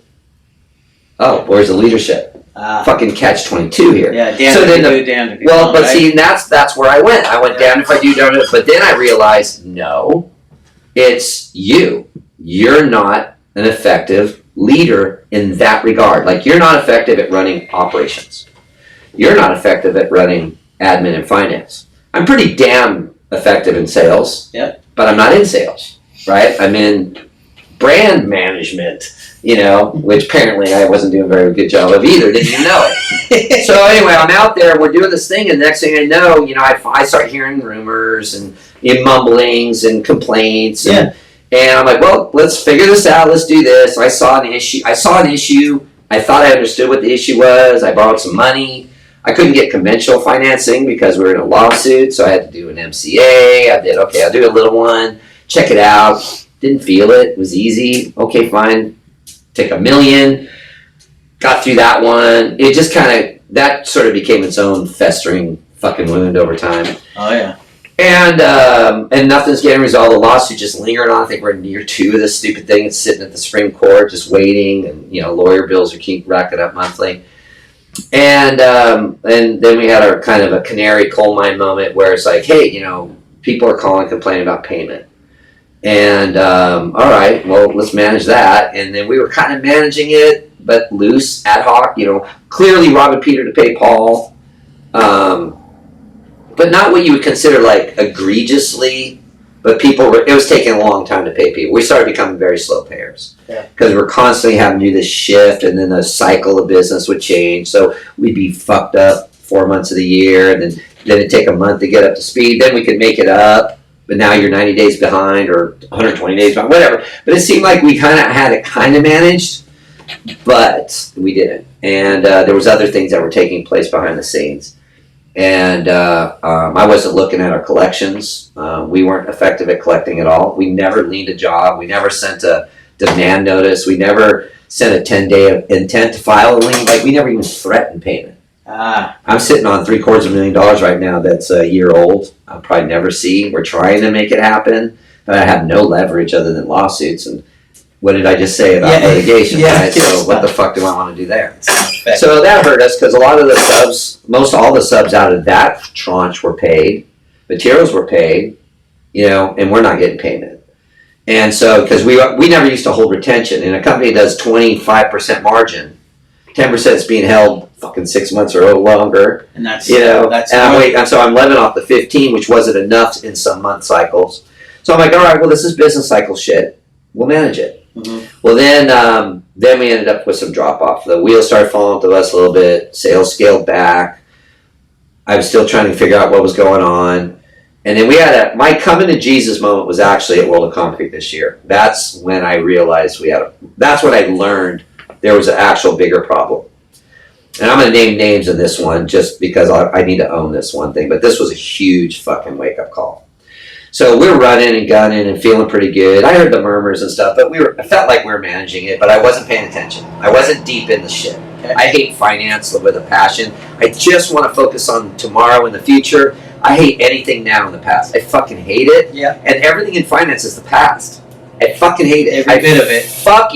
I fucking hate it. One thing I love, Dave loved it. He could manage all that shit. I only had to worry about this next moment and every moment in the future. That's where I want to live. That's where my brain is happy. That's a salesperson. That's where I get my dopamine hits. Everything is that. All this other shit, tax returns, fucking invoicing, going over budgets, payroll. It's like, ugh. Like, even now, and I'm in it, like, totally now, which is my hell. I'm in hell. I actually might be dead. This is my hell right now. Like I could well have already off myself or something, and I don't even realize yet. This will never end. I'm always going to be in this loop, right? So the Coming to Jesus moment was World of Concrete this last year, and I'm feeling cocky and good, and the software's coming along. I just spoke at or I got a speaking event where I'm going to do this AI thing. I got a software company. I got Jabberwocky's coming out. I feel like I'm like right there. I'm about to break out. Yeah. And this dude, David Doyle, not David Doyle, Doyle. He was with a company called Bean Polish, Noosa. I think we had only brought him on in like August of the previous year, and the guy was crushing it. Our margins were insane with his jobs. And he just kept going and going and going, and he became the easy button in the company. Easy button, easy button, easy button. And he worked. And he goes, hey, the guys that own our company want to meet you. And I'm like, oh, okay. I didn't know. I thought he was just a guy like anybody else, And I meet these guys that are a little bit more sophisticated, a little more shirt, Well, they own a company that is a concrete company, right. And I think they do like 70, 80 million a year, so they're a deal. Yeah, out of Texas, and I was like, oh, okay, cool. And they're like, hey, we love it, we love this, we love that. And the guy goes, it'd be really cool to see a payment. Like we haven't. I go, what do you mean? Like what do you mean? And they've never seen $1 from us, not $1. And I'm like, how's that even possible? When did you guys start working for us? So I did our first job like in August. Now it's February. Yeah. And it might have even been before August, it might have been July, whatever it was. So it's like 5 or 6 months, right? Well, it wasn't just 5 or 6 months. It was $800,000 worth of work. Most of which we collected. It's gone through the business. It's spent, it's like, well, not most of it, but at least half of it. Yeah. And I literally shit myself when I got back from World Concrete and I looked into it. I shit myself. And then I did the deeper dive, and I was staring down the barrel of like a $2 million fucking discrepancy. Yeah. And I thought we were done. I was like, I'm Robinette. This is going to be a Robinette story. I'm done. I'm fucking done. And we just fucked all these people. Like, what the fuck? And my first thing was just getting angry. I just was angry. Yeah. And your emotions took over, right? Yeah, of course, and and I hadn't done the layering. Yeah. How did we get here? Yeah. Who's responsible? Trying to point the finger. What the fuck? What are these things doing pointing back at me? Right. Anyway, so I'm trying to dissect what happened. I don't understand what happened. Yeah. And even when I got to the point where I'm inevitably responsible, I still wasn't accepting certain things. Well, still, why this and why that? Then I got to the point where like everybody was trying to realize my vision and optimism, and they were trying to work the issue. And they were completely unprepared, unqualified, unequipped, unresourced, and they're trying to manage this because they know that's what I need them to do, and it gets away from them. And how do I blame them when I literally I look at every one of them, I'm like, I abandoned you here, I abandoned you here, I abandoned you here, I abandoned you here. And at the end of the day, it just is so in my face that it's me. Like, it's literally me. My wife, trying to keep that together, and it just turned into, a shit show for us. We work together, we live together, we work out of home office together, and I'm losing my shit. Every 10 minutes on everything, and at first it starts with just all blame, you know, and it's been a shit show. It makes it rough, huh? It is horrible. Yeah. Anyway, so I was sure I was out of business, quite frankly. I didn't know how do you fix a $2 million problem, because if you do 25% gross profit on average, we target 30, but it ends up washing out because we got clobbered on a lot of jobs too. Subs that do work that gets completely redo twice, or buy material and then they have the guy, you end up kicking them off, bringing another guy in. You got to buy the material. You got to buy the material again. Guys that we hired to do a job and they shit the bed totally. We never get paid. I get a back charge. They take it out of job 2, job 3. Like it's pretty wild that happens out there. I mean, it's wild what goes on out there. Loose flow on accounts. Yeah. You know, we had this one account, $2 million a year account. This one dude shit the bed on the first pour, left for vacation to fucking Italy. His team shit the bed on the second pour. We're 16 days behind schedule in a retail store, and we get fired. They bring in another sub in, and this $36,000 job, I end up with like a $70,000 back charge. And guess where he's taking it? From all these other jobs that I owe subs money on. That kind of thing, right? That kind of thing just snowballs. You don't have enough to work with. When you're doing a self-perform 50-50 thing, at least the first 50%, if you recoup that, you're at least whole on that part of it. Yeah. You know, in our game, once you go on a diminished number like that, it's different. It becomes a different game. 25% is not. Yeah, it's not a lot of room to wiggle. That's why you need the volume. Yeah. So then, so anyway, when I looked at it, I'm like, okay, what are we going to do? What are we going to do? So now I have to reimagine the company, right? I either have to accept it's dead, and I'll tell you what, confess, if it weren't for Robinette going out of business and me calling them out publicly like I did, I might have shut XRQ down and taken my hit. It was two things. It was not wanting to be that. Yep. Because I heard the stories. Yeah. I heard about a lot of guys who got stiffed out of a lot of money. We have a mutual friend that got stiffed a lot. I know 7 guys that I work with that all got stiffed from Robinette. And then the fact that I called them out publicly. Okay. And that's there. It's on LinkedIn. It's online. And it's on Facebook. Yeah. So here I am, holier than thou, fucking Tim Kennedy talking all this shit online and wagging his finger at people. Pay your subs and no dick pics. Those have been my 2 things the last couple of years. And sending dick pics to the girls in the industry. They've all complained about y'all. I know 8 guys in this industry that send dick pics to people. I know who they are. I never call them out on anything. I'm like, just fucking knock it off. Just stop. Just stop. Just stop. They don't like it. They don't like it. Yeah. Anyway. If they did, you wouldn't hear about it. But the thing is, I took that mantle. You know, I had my Corey Colson bullshit, which I regret. I mean, I just didn't need to get involved. I didn't need to do it. It was an ego trigger. Yeah. He triggered me personally. It became a thing. And I let it go because I'm clever and I could be funny and sarcastic. But my shit was clean. So I felt I had the righteous position to do this shit. Never think of the future might be different, dickhead. Yeah. What are you going to do then? Yeah. So I regret that. Corey, I apologize. Yeah. I just shouldn't have got involved. It wasn't my business. I had no reason to stick my nose or actually I didn't really stick my nose. I just asked him a question and then it sort of detonated and I took it personal. Yep. And that was private though. I could have left it private. Yeah. And then I decided to go public and be a dick. Anyway, so the Robinette thing made me go, okay, how do you fix this? How do you right what's wrong? Yeah. A lot of these guys are small. Some are medium that can weather it. Then there's some large guys that they won't make any difference one way or the other in the long run. But either way, everybody's whatever. How do you do this? So it's first thing is how do you lean in and get some work, take the pieces and start moving money. Hey, I can give you $1,000 this week. I mean, literally got down to millions of dollars flowing through, and every Friday I'd have like $3,500 left over to do something with. Who do I give it to? Not realizing on Monday we're going to need $800 to buy some epoxy for some stupid kava thing. You know, that kind of shit. And that shit was going on. All the credit cards were maxed out. We were having guys buy shit on my credit cards. That's how we took care of a bunch of guys. We had guys that were like, can I use your account? And we racked up, oh my God, our John Don account? I bet $100,000 worth of what was on that thing was subs. Buying stuff. Yeah, let them use our account. Okay, I owe you 20 grand. Use our account, right? We were working some creative ways. I'm like, okay, I'll just deal with that next month with John Don or something. Yeah. John Don going under just kind of fucked us a little bit because then we didn't have we put all our eggs in one basket and we had 90-day terms. Yeah. Yeah, well, we don't have that anywhere. No. We definitely don't have that anymore. No. So,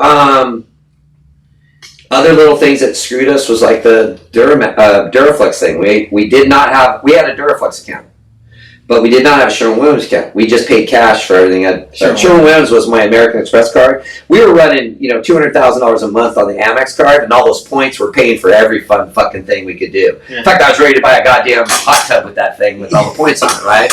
And so we would do everything. We didn't do that much Sherwin stuff, but we did a ton of Duraflex. So we had the Duraflex account. Then Sherwin buys Duraflex. We hired a controller or a contract CFO to help me mature up in this finance world. That son of a gun,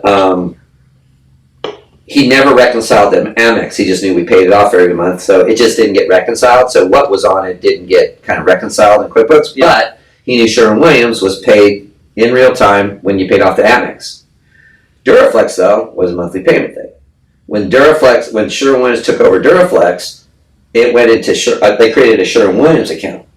Oh, so it went from Duraflex. There's no such thing as a Duraflex account. Now it's Sherwin-Williams account, right? Okay, whatever. 0 on the Duraflex account. Always a 0 with Sherwin-Williams.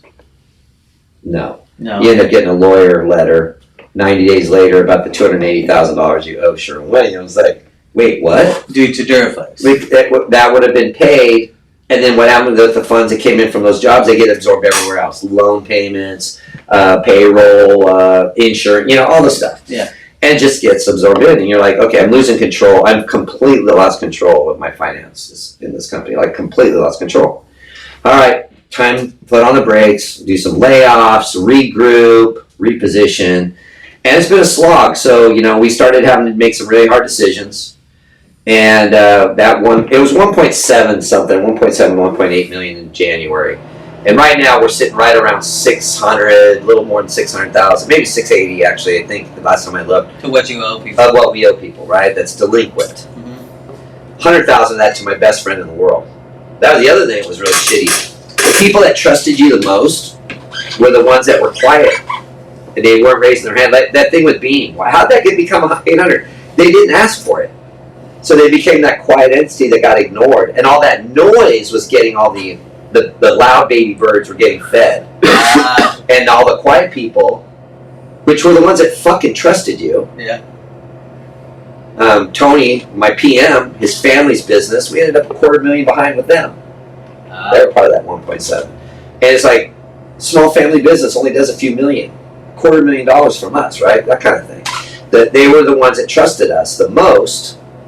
And they were the quietest. And they were quiet, and then they were the ones that got taken advantage of through more of omission, not through overt, because it's so much numbers, it's all in QuickBooks, it's not like it's in your face. Yeah. It would be if you looked at an aging report, but apparently that wasn't a report that was worth a shit in XRQ, right?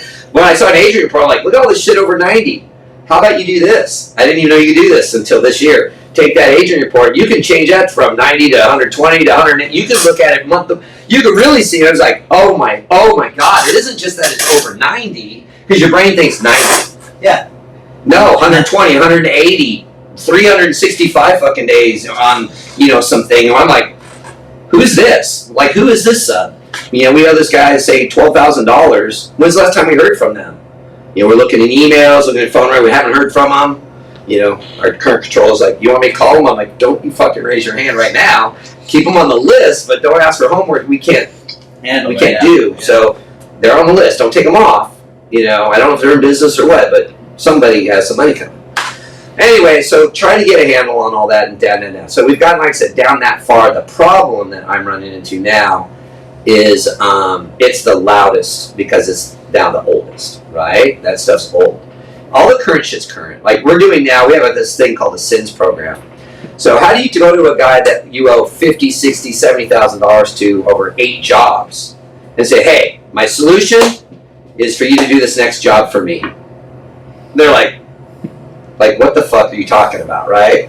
Yeah, I got this $40,000 project for you. Okay, and I sold it for 60.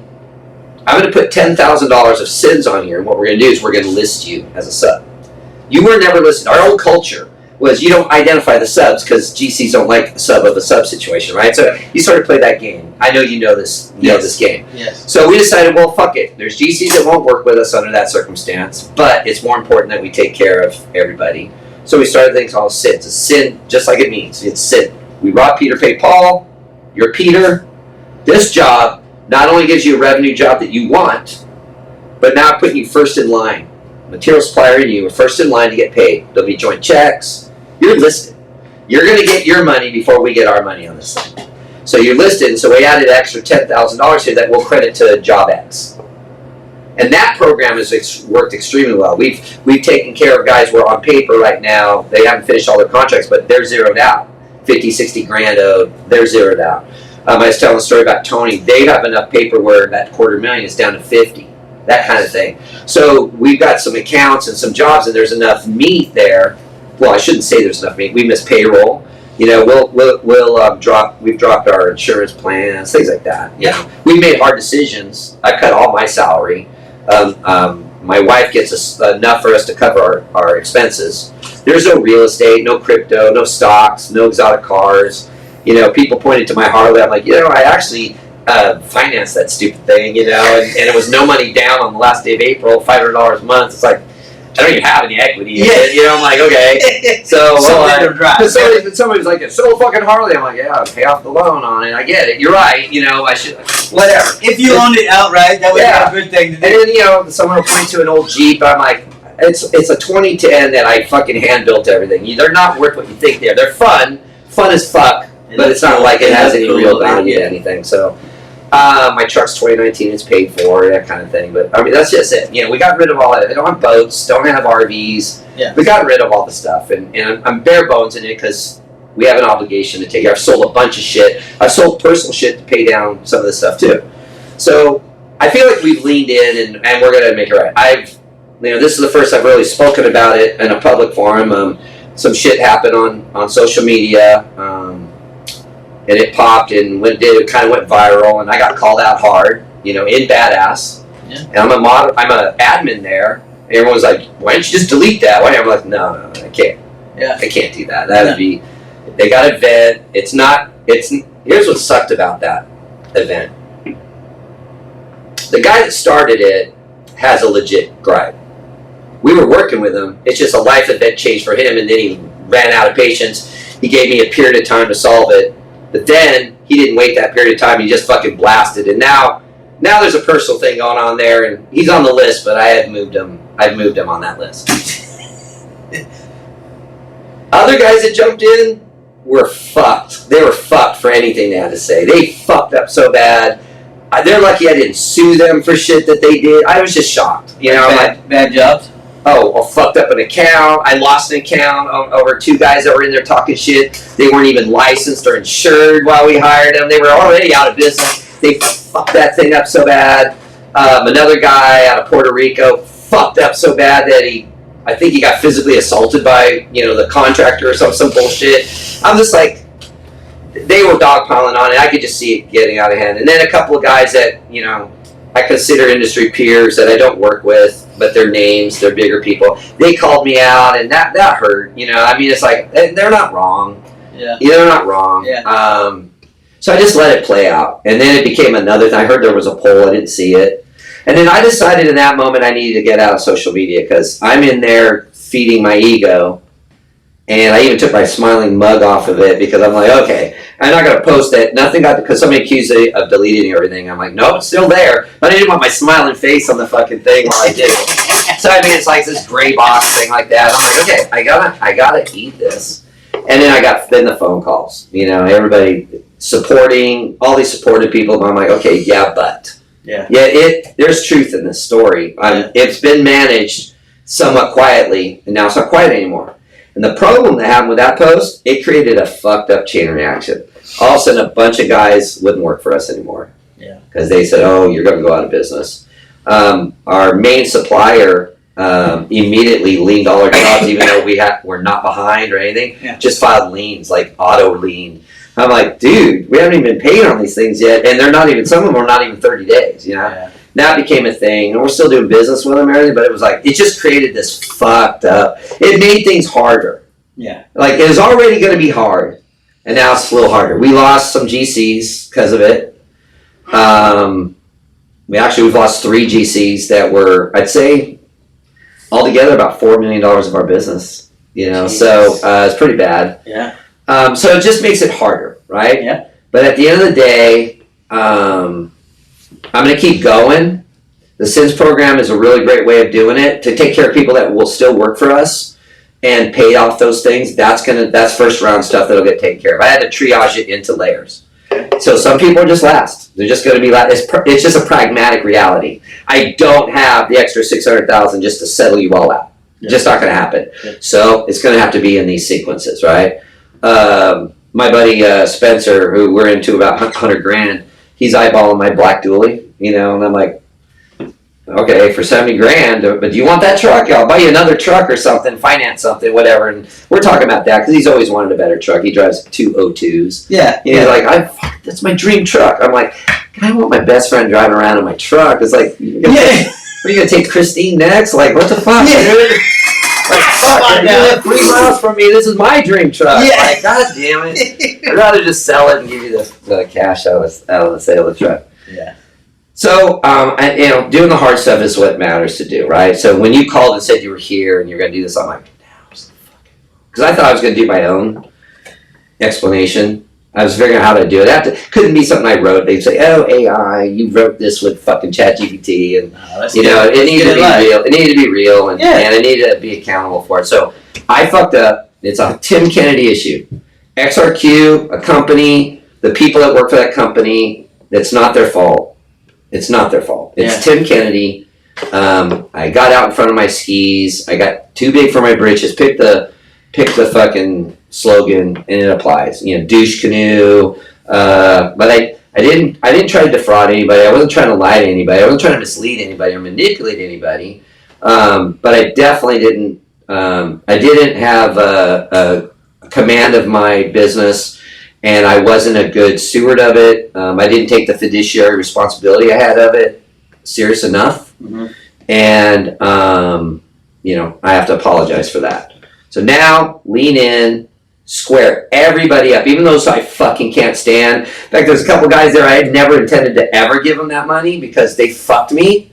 And now I'm like, okay, symbolically for me, my ego, I'll admit it, they might get paid just because of that. Some fraction thereof, maybe. But they're at the bottom of the list.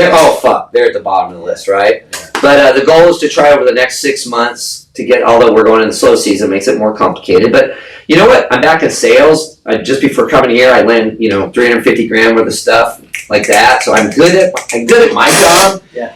So I can get us to bringing in, $2 million a month. We shouldn't have a problem. We got enough people that we can rely on to work. We are self-performing work now. I have an opportunity that other companies don't have. So, companies have to bid to win, to perform. They got to be competitive to do that. We win still quite a bit of volume of work, and I can cherry pick what we self-perform, and it's much higher volume or margin because I have that extra that's already built into it. Right. So, jobs that we get to do, sometimes we can pull 60, 70% margin out of because it was already designed for us to make 25, and the rest, you expect the sub to make 40, 50, 30 to 50%, depending on the scope of work or whatever. Right. Then we have some accounts that are super solid. Like, they're not going anywhere. They even understand the struggle, I'm pretty straight up with them.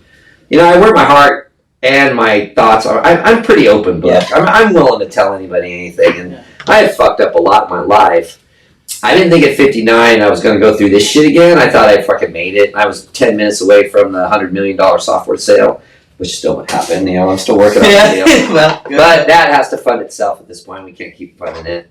And I got to chip away at this, and we'll do it. And it'll be painful, and people are going to say what they say. But out of $36 million, it's $600,000 worth of noise. It was close to $2 million. The ratio still works for me.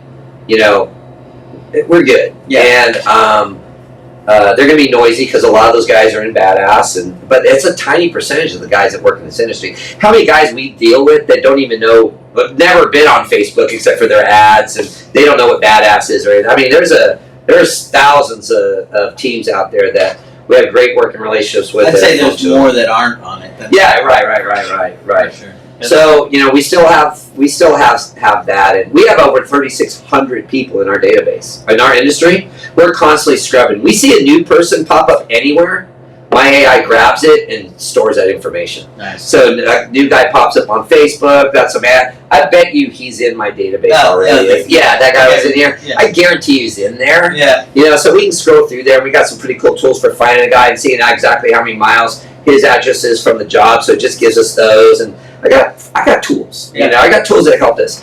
The other thing that we're going to do to help is on some of these guys, we're going to do the bidding for them. So I got some guys that these are jobs we'll never win. AutoZone.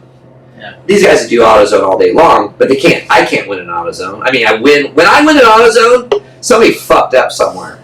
That GC does a really shitty Rolodex, or a sub shit the bed and bailed on the job in the 11th hour, 59th minute. Because think about it, a lot of small guys. You've been here. You got this, and then you're kind of booked out, and you really need this job to start October 13th. Yeah. But if it's going to push till 27th, I got a better job than I'm doing on the 27th. I'm just not going to be able to do your job now. Yeah. And that happens a fuck ton in this industry. It has a lot. I'd say 20% of all the work we do is a sub that bailed on a GC. Yeah. And we were there. And we've been able to make it work. Because I can pull a guy from almost anywhere. And then you win the next one. I get the relationship. That's been the logic. This is going to go to the next thing. The big flaw in my system I've discovered only recently. I've had the attitude is that you dance every dance. Because if you don't, they're going to get a new dance partner, and that might be the dance of their life. And you don't want to lose the girl at the dance. Yeah, you don't want to lose the big dance. No, so we do all the shitty jobs. We take on these $3,500, $4,500, $5,500, $6,500 fucking nightmares, dollar nightmares, because a lot of times they turn into later big opportunities, right? And when you sub out all your work, it doesn't take you any more resources to bid, win, and administrate a $3,500 job as a $35,000 job, or even a $350,000 job. However, project management changes in that scale. And you know which ones really take the most time? The little ones. Well, the big one does because it's usually more a progress building thing, but that's still equally spread out nicely. Yeah. That little one will fucking destroy your team. And I got PMs that were having to manage 40 plus jobs a month. It's a lot. That's too much. It's too much. And it was just destroying them. And I'm back here going, you got this. That's me. You got this. No, you're the best. And imagine, you're a ninja. You're a fucking ninja. You're a project management ninja. These motherfuckers that manage 2, 3, 4, 5 jobs a month, and you're doing 44 this month? Imagine how you're going to feel when you're done. And you know what I heard? I was like, yeah, when I'm done, I don't get to enjoy the 44 that I did last month because I'm too busy worried about the 52. The 52 I got to do the following month. So I was like, okay, I had to look at that, and I ignored them forever. I'm like, these are important, and I just shut that down. Another shitty leader move. Yeah. And because I was too busy in my small early business. Remember, I said growth I can do. I can grow any business. The scaling part. It's the scale. Scale's different. You have to change everything. At 10 million, you have to change everything. I always say that. One of the things I did wrong is I took this car up to 100 miles an hour in second gear, and I never shifted. Yeah. And I fragged the transmission, just fucking fragged it. Change the transmission. So when I was looking at all that work, I looked back at $36 million worth of work. And out of that $36 million that I look back at, this is last year. 46% of that work was under $10,000. 46% of the number of projects. 46%. Almost half of the projects are under 10 grand. Were under 10 grand. Jesus. They represent 13% of our revenue. As soon as I saw that, I was sure my formula was wrong. I'm like, no fucking way. I was looking out like, oh my God. Oh my God. And then I looked at the margins on them. Shit. We had some that were 70% margins. More times than not, we were pass through because we were working a relationship thing or doing something they were fucking pass through. or just shit margins. It worked out to like, I think 18% profit margin. On the gross. 46% of our gross. 46% of the effort of this company. Was based on 18% of the gross. 13%. Or 13% of the gross. 13% of the revenue, 18% of margin. Shit. Yeah. So we dropped that. That's another thing we're doing now differently. Well, now I have an opportunity now though. That shit comes at us heavy. Well, why don't I just give it out and say, hey, you know what? Give me a commission on that. We'll credit to the account. So we're going to be doing some of that servicing, helping these guys grow their businesses with work, relationships with those GCs. I'll sacrifice they can't be, here's the thing. People always say, what happens when the guy steals the GC from you? They never steal the GC from me because you work out of fucking Tennessee and the surrounding area. You're not going to go to Washington and Oregon and New York and Alaska and Puerto Rico and Hawaii. No, you're going to get the region. Yeah, well, no, that GC will be in trouble with me. I go, if you take away this market, I've done this more than once for the GC. I'm like, if you steal my margin out of that market and adding it to these other ones, you don't have a lot of options in. You don't have options in Alaska and Hawaii as much, or Puerto Rico. Yeah. And I can mobilize there. And so, we've got a nice symbiotic thing going with a lot of our GCs. So it's been working really well. Then we have some GCs that we get a ton of volume from, but then I did an analysis, our margins actually suck with them. They're always takers. Always takers. Want to approve a change order after they approved it. They won't pay on this, won't pay on that, and they're always beating you up on price and the promise of the future. You have the promise of the future. And we found some that were under 20 points, and I'm like, cut those GCs, we're done. Quit bidding for them. Yeah, so what my team's now got in the face, and in fact it just finally happened, and I was getting ready to have a speech about it, is like, they're like, hey, not a lot of work out there, that we're seeing the backlog shrink. And I'm like, well, hold on a minute. You're going to see a less frequency of work. The numbers are going to come back up. Last 3 jobs we've done are all over 6-figure jobs. So you're going to see less quantity, better quality of projects, and you guys don't have to beat your head against the wall so much. So give it a minute. We got to stabilize. It's going to do this, and then we'll work on that, right? So we're feeling that a little bit right now, everyone. But I can see into the future a little bit because I'm in it now. Like I'm in front of a fucking computer. Oh my God! 3 to 6 months. I'm back to my 14 fucking hours a day, all weekend long. I'm going to be bidding. My goal is I got 5 people in sales and estimating. My goal is to 1 to 5. Like I'll do their volume by myself. So if they bid 100, you're $19 million next month, well, I'm going to fucking bid $19 million next month. So I'm going to get back to that leading by example. And then I'm going to be paying attention to everything, but I still have to get leadership. I don't have leadership. I don't have leadership in finance. I have competent people, but I need I'm going to have to get me a CFO, somebody that can see the problem. Dan Bishop, when I hired him as president, he came to me and he goes, hey, he saw a problem that there's not a fucking chance in hell I would have saw that problem. He came to me and he goes, not only did he see a problem, he already proposed we lay people off and all these. He was so in front of it. And I'm like, well, hold on a minute. Time out. Because he's been there before, right? Well, he did miss it. It was a collection issue, and we didn't recognize that. We did have an aging collection issue. That's actually would have solved the problem if we would have leaned on that, but we didn't have visibility. But he still saw a problem in the future. And then I took 2 days to figure it out, and I figured out a way to do it without laying anybody off. And he agreed on it, signed off on it, and it worked. It was a good plan, and it worked. But someone like that, who has this pragmatic view of things. Even when I said in my financials and everything where we're at right now, he goes, oh, fuck you. Life's too short. Shut this fucker down and just go do something else. He went off and he got out of the industry. He does pickleball courts. He bought a pickleball court company in Colorado.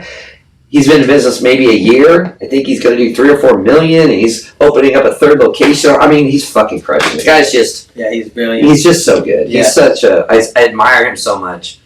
I really wanted him as part of my leadership team. That was a big deal. Well, I needed to replace him, and I did it. So I still got to do that, but I also have to fix this shit before I bring on a new captain, right? Yeah. So anyway, I'm going to have to eat my vegetables. I got to pay everybody the money that they're owed. I have a lot of trust rebuilding to do, and I have to be more humble. I need to not be in fights. Even political. Everybody loves me for my political bullshit, right? You guys aren't seeing that right now. We do love that. And I'm like, okay, that's just part of the same thing. You know, it's easy to beat up on a stupid leftist and feel superior because I have a gift of gab and I can write funny things and I have command of the issues because I'm a news junkie. I should just be in politics. I fucking love politics. Yes, you would. But then they right away go, you don't pay your fucking bills. You can't run California. So, well, isn't that the way they run it? No, not the way. Not that way. I'm a Republican. That's different. You can steal from people. If I was a Democrat, everything I'm talking about doesn't matter. I would just blame racism. Like, I'd be transgenderism or something. I'd be like, what are you talking about? It's their fault. You know what? Yeah. I'm trying to feed the poor. Yeah. No shit. Well, that's an interesting. That's the ride. That's an interesting place to be in. Well, even this interview, how many questions did you ask me? 2. And I just fucking talk. But it's alright.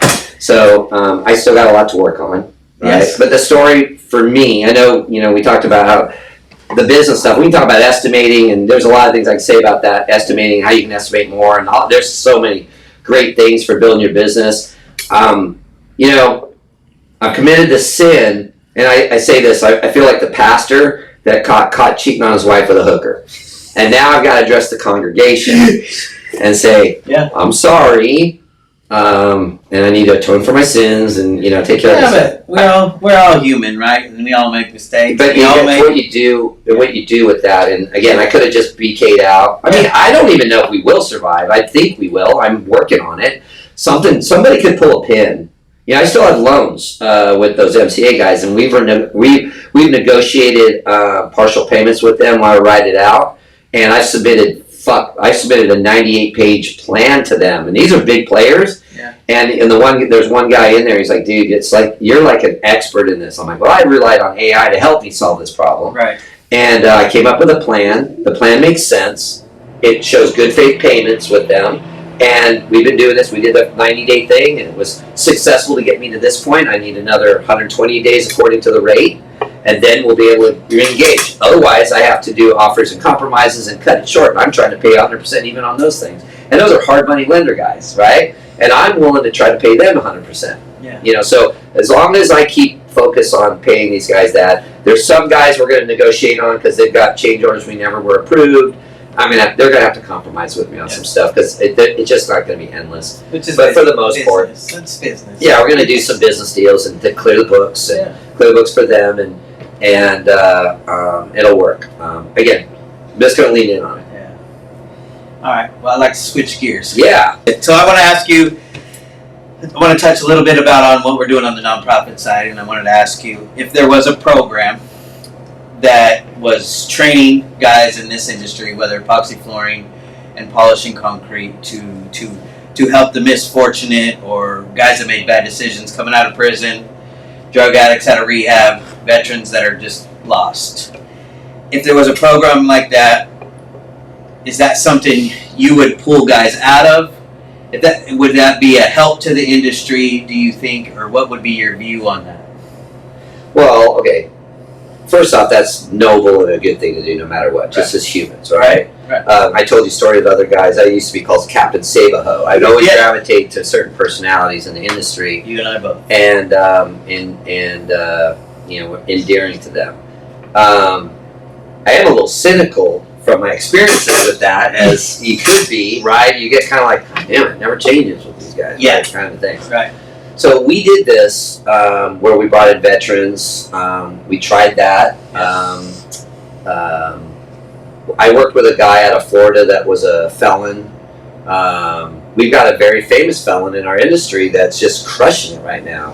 Who talks about it all the time, Isaiah Pride. Mm-hmm. And I think he would absolutely support something like this. I hope he's in your list of guys to talk to because he's an amazing man who's humble. And he's talented. And humble. Like, I need him to be my humility mentor, right? Yeah. And so I support that. I just think it gets tricky when you...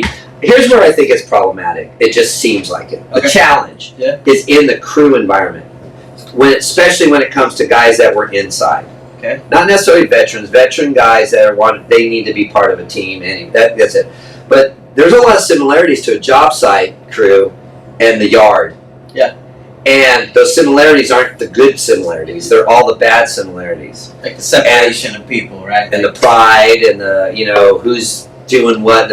And you can get some pretty gnarly events when it comes to that. Because every time we've ever brought a guy in that was from in, it always resulted in violence. But at PDC, it always resulted in violence. And so that's a challenge because you're liable. Yeah. Because now you've consciously made a decision to do a thing. You've implemented it. So the question I would have to you as you talk about this is the training part. And if the training part came with mental health or psychological part to it, professional. Life skills, life training, right? Mental and well, I mean real professionals. Correct. Like let's say this. Like if I was a billionaire and I was like, oh my god, fuck yeah, Terry, let's do this. Here's what I'd want to say. Okay, Jack Bennett from getting out of Folsom in another week. He's a former carpenter, whatever. He's got some skills, and he'd love to come in this industry. We did a thing at the prison. These three guys showed interest. He shined in this thing. He's going to get out here pretty soon. So he would go through the training, but at the same time, he'd have that professional sponsor. You have to pair it with psychology. Yeah, or a mental health, because it could be one or the other. It's psychology, but I mean, one could just be dealing with the transition, right? The other could just be mental health. Just he's got a mental health issue that needs to be checked, and it's kind of like having alcoholism or something like that. Yeah. But how do you do that? If you could pair that up and know that that's part of the program for a year, where you have to have these hours, like you're working, but you have to have these sessions. Yes. That's the only way you get to keep going, because we need to know you've got this part of it. Yeah. And that's a part we've started talking about. I love that. I think that's huge. It really is, and we've talking to a couple people. That makes it unique. That makes it a unique program that actually might have some benefits. Yeah, and the life skills also, like people helping them get their driver's license and GED if that's something that excites. So you put a team behind someone like that, they're unstoppable. Correct. And I will say, I bet you still only have a 20% success rate, but that 20% is going to be phenomenal. And it's worth it, right? Fuck yeah. One would be worth it, right? That's a platitude. I don't do that bullshit ever. As long as we can feed one child, it's worth it. Well, I mean, yeah, it is. It feels like it is. It feels like it is, but it's a lot of work for as long as it's 1 out of 5, then I would agree with you. Yeah. As long as you take one, but if it's 1 out of a million, it seems like a lot of resource. That means something's wrong. Yeah, and then was that something you would participate in? Oh, 100%. I figured so, but it's part of the questions here. Yeah, no, and to be able to help, like let's say you had it and the guy had computer skills, whatever, maybe an estimator or sales or sales, and figure out what those people can do, project management, and then push them in that direction. Yeah, well, you could have them do an aptitude test easily enough, and especially with some AI tech to help you do that aptitude test, and it can help place them where they would best, their personality's best. You do things like even a Briggs-Myers test married with a skills test. You can see where the right personality could have the right skill set, where they fit in the right position and something. Are they a leader? Are they not? Are they? Yeah. Are they argumentative? I did the Briggs-Myers thing. I used to always share it with my employees and stuff, and there's one sentence that always came up. Tim values his opinion much higher than that of the other people's opinion. Yeah. Right? And even when you ask this question, my inner brain was telling you, just agree with him. Don't don't be contrary to it's fine. Saying. Yeah. I'm not changing that much. Yeah. I'm still gonna tell you what I think. I may come off as an asshole at the end of the day, but I'm still gonna tell you what I think about it. I love that. Always thought it was great to try to elevate people to have that other chance. I'm a big fan of. Obviously, I want another chance. I've been given second, third, fourth, fifth, sixth. This is probably chance number 375 for Tim Kennedy. Yeah. And I'll probably still need some in the future. I still don't know what I don't know about me. So. We all need a chance, and then we all came from something, right? And some kind of hardship somewhere, right? Parents are fucking parents. Yeah. Mom and dad, God damn it. Or people fucking you is a big deal. It happens a lot in our industry. It happens. Yeah, what's funny is, every time that I've been fucked over by someone, I've gotten to a stage in my life where I see where I allowed it or it was my fault it happened. Oh yeah. Hindsight, right? And you're figuring it I out. shouldn't have wore that mini skirt at midnight Yeah. walking down that aisle. I wouldn't have got raped. It's just, God damn it. What was I thinking? Yeah. I look back on 2 or 3 different occasions and wonder why I made that decision. All right. Well, then let's conclude it with what is it? What is one thing you wish somebody would have told you going into this industry before you started? Well, not just this industry, anything. I wish I would have learned business. I think in business, going into business, it's our when you do it, you have to know why you're doing it. Number one, right? Some people, very small percentage of people go into business because they have to. They don't have anywhere else to go, and that's a true scenario where there's just nowhere else to go except for washing windshields at an intersection for $5. You're doing that for survival. But most of us who go into business think that we're going to have all this freedom, and we saw the schedule of our boss, and we fantasize about what their life must be like, and then even those of us that have a realistic perspective, my shit got warped being in a semiconductor industry. It was a publicly traded company. There was a completely warped perspective of business, right? And it's worth it. I recommend everybody be in business. I recommend it to anybody. I don't even care if you're a leader or not a leader. You have tactical guys that are really good in the field. You can run a business, just run the operation side, get leaders that can do the other things. If you're a finance guy, there's lots of guys in our industry that are the finance guys. Yeah. They don't push a grinder. They don't do any other shit. They don't know how to estimate or anything, but they're money guys. They know how to do it. Dave was a money guy. Like he was really good at that stuff and good at logistics too. And then, visionary leaders, I think we're the most dangerous to ourselves because you're just always running at something, and you can get wildly off course. I've seen it happen with so many guys, really immature guys that were like, concrete countertops, park benches, concrete carpets, garage floors, trailers. I'm gonna get trailers, and it's just like next thing you know, they're epoxying someone's ceiling, and they're like, that's gonna be the greatest thing, and you just watch them, and it's so obvious when you see someone else doing it, and then here I am, software, books, fucking, and 17 other things you guys don't even fucking know I've distracted myself with. And don't imagine. Well, AI's been a huge help, but what a distraction. Holy fuck, what a distraction. But I think it's a good distraction.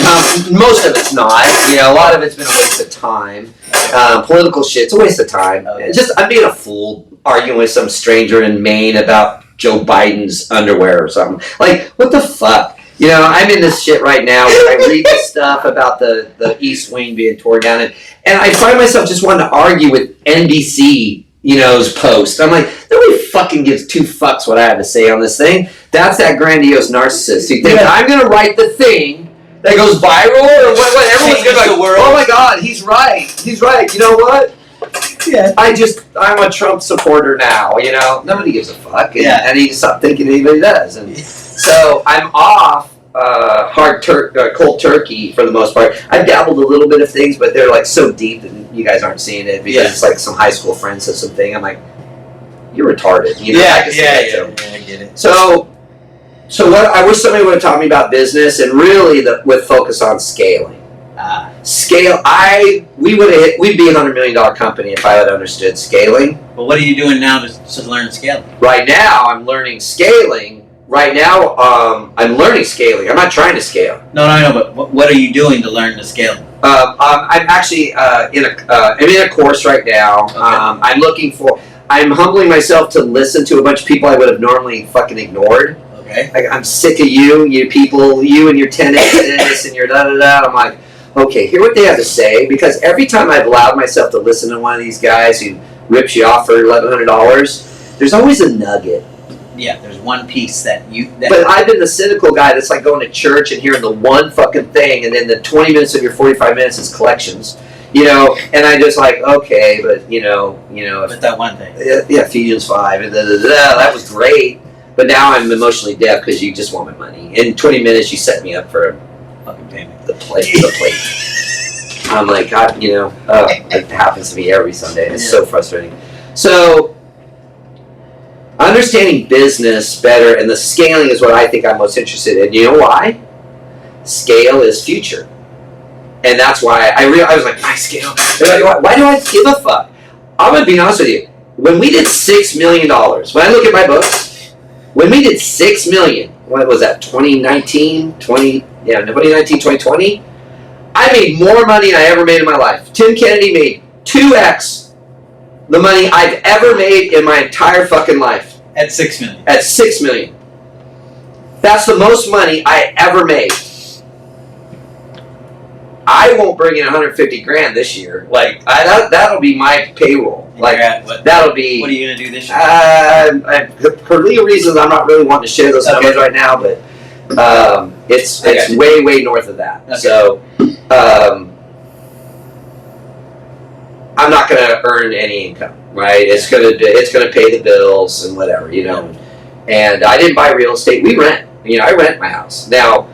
Now, that's a nuanced story unto itself. We were supposed to buy it. It was part of a weird thing that happened. I was getting it for a fucking steal. Now there's a lot line problem, and it's a private sale with the guy, and I know the guy, but the amount I pay in rent is half what my mortgage would be, and this motherfucker's paying for everything to keep it fixed up and doing good. It lets me do whatever. So I'm way ahead, right? I live in a pretty nice fucking place for rent that should be a 2-3 shit box behind a Home Depot somewhere in this area, right? Yeah. So I'm pretty fortunate, and so no, I'm not complaining. But yeah, we don't have real estate holding. We don't have all this. I'm 98% fucking XRQ. Like everything's in here because the goal was to scale and an exit, do an exit, and I had a big plan. It was part of the plan. And we fell off the plan. So I got to regroup that, and then I'll learn how to scale. Right now, I just got to get us back to where the growth, and I got to take care of the sins, and then the growth, establish healthy growth. The growth we had before would turn out to be unhealthy growth. You can't have under $10,000 jobs gobbling up all your resources, right? So it has to be healthier growth, margin, focused, say no. Oh my God. No is a powerful word. Dude. I don't think I ever fucking say no. When I learned how to say no, I made more money than I ever made. I'm just learning to say no. I am literally just learning to say no. I say no more than I say yes now. But I used to be yes all the time. And I say more no than I do yes now. Yeah, I'm just learning how to say no. I'm 59 years old, just learning how to say no. It's hard. It's hard to say no. I'm even a shitty parent that way. I say yes to things I don't even want to say yes to because I'm like, I'm a pushover to a point. Yeah. Well, that's probably my I really shouldn't do this. Yeah. I got shit to do, and Christine will be like, hey, want to play Yahtzee on Saturday morning, but I got some shit I really need to do, and I've been psyching myself up to get, I gotta go do this. Hey, want to play Yahtzee? That's gonna be an hour and a half, 6 game type thing. I'm like, sure. I won't say no. I won't say no, because I don't want to hurt her feelings. Yeah. I don't want to upset. And so, and a guy called, I'm going to tell you right now, this will be hard. A guy will call me tomorrow who's a good client, need me to do some $3,500 headache in fucking Tuscaloosa, Alabama, and my instinct will be to just figure it out this one time. I'm just going to take care of it. It's for Marty with my, one of my great clients. Yeah. When I really like, dude, I can't. And I get told no all the fucking time. And I'm like, how do you do that? Just say it. Just say no. I'm learning. So I'll say no more. And then okay. So that way, scale, say no, and business. Okay. And then now, where can we find you in all of your things? XRQ, your book. XRQcorp.com is the website. The book, you know what? You just have to reach out to me if you want a book. I haven't sold them. I just give them away. I built a book. The book, actually I brought one for Lee. Where is the book? It's on the desk right there. Grab that book. So I got asked a question. I've been asked a question several times, like what books do I read? Like what books you would recommend reading? I have my 3. Okay. And the 3 are, I say the Bible. Yeah. Because, not because of religious reasons either. There's moral lessons in there. And actually, if you use ChatGPT and ask it to give you a biblical lesson in, say, paying on time, paying your subs. Yeah. You'll get the biblical references. The Bible is a really good way to look at it. If you look at it as a life business employer book too. You can get a lot of value out of it that you wouldn't think of, and a lot of that I wish I would have leaned in on more. I say that book. I never thought about that. If you look at the Bible through the lens as an employer, employee, a vendor, your subcontractor, whatever, all the different cycles that are in there. If you look at it, all the lessons through the lens of, instead of my wife, this is my employee. And so, you look at it through the lens of, I was just doing Ephesians with church, and, loving your wife the way Christ loved the church, not disrespecting her, her not disrespecting you, the whole tenet of that. And when you look at it and you frame it that way, to love your wife this way in the framework of the way Christ loves the church, well, how Christ loves the church. Yeah. And you're like, okay, that fucking is pretty clear. It's clear. Saying love your wife isn't clear. No. I love my wife. Do you love her like Christ loves the church? I'm like, oh shit. I'm not even close to that, right? Yes. Nowhere near that. Yeah. So anywhere between here and there is an improvement, but perspective. Yeah. And you can read in there about, I don't care if it's a thing where, where it talks about how to behave as a slave to your master. Well, I haven't cut my employees' pay, through this thing yet. We've had to let people go, but I haven't done any of that yet. We did lose our benefits and stuff, and I've been trying to hold on to as much as possible. We've missed payroll and things like that during all this. But at the end of the day, I'm supposed to be a servant to them. Yeah, as a leader.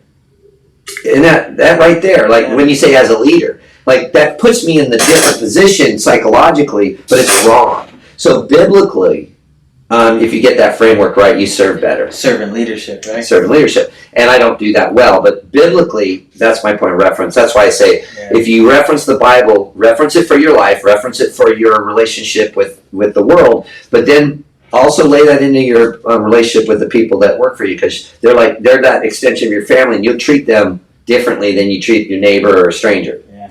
So the Bible's for that reference. You don't have to look at it for biblical. If you're an atheist, who cares? Read the Bible and just reference it for all the lessons are just as applicable for business. Right. One day I might actually write the business Bible, and I'll just fucking change it to be biblical in nature, but it's all business, and the relationship will be your business instead of church, that kind of thing. Not to be a heretic, but to just grab the lessons and focus it in one direction. I think that would be a pretty cool exercise. Yeah. And that's kind of like how this happened. The other book was Good to Great by Jim Collins. That's the greatest business book I think anybody will ever read. It's been around for a long time. The rules still apply.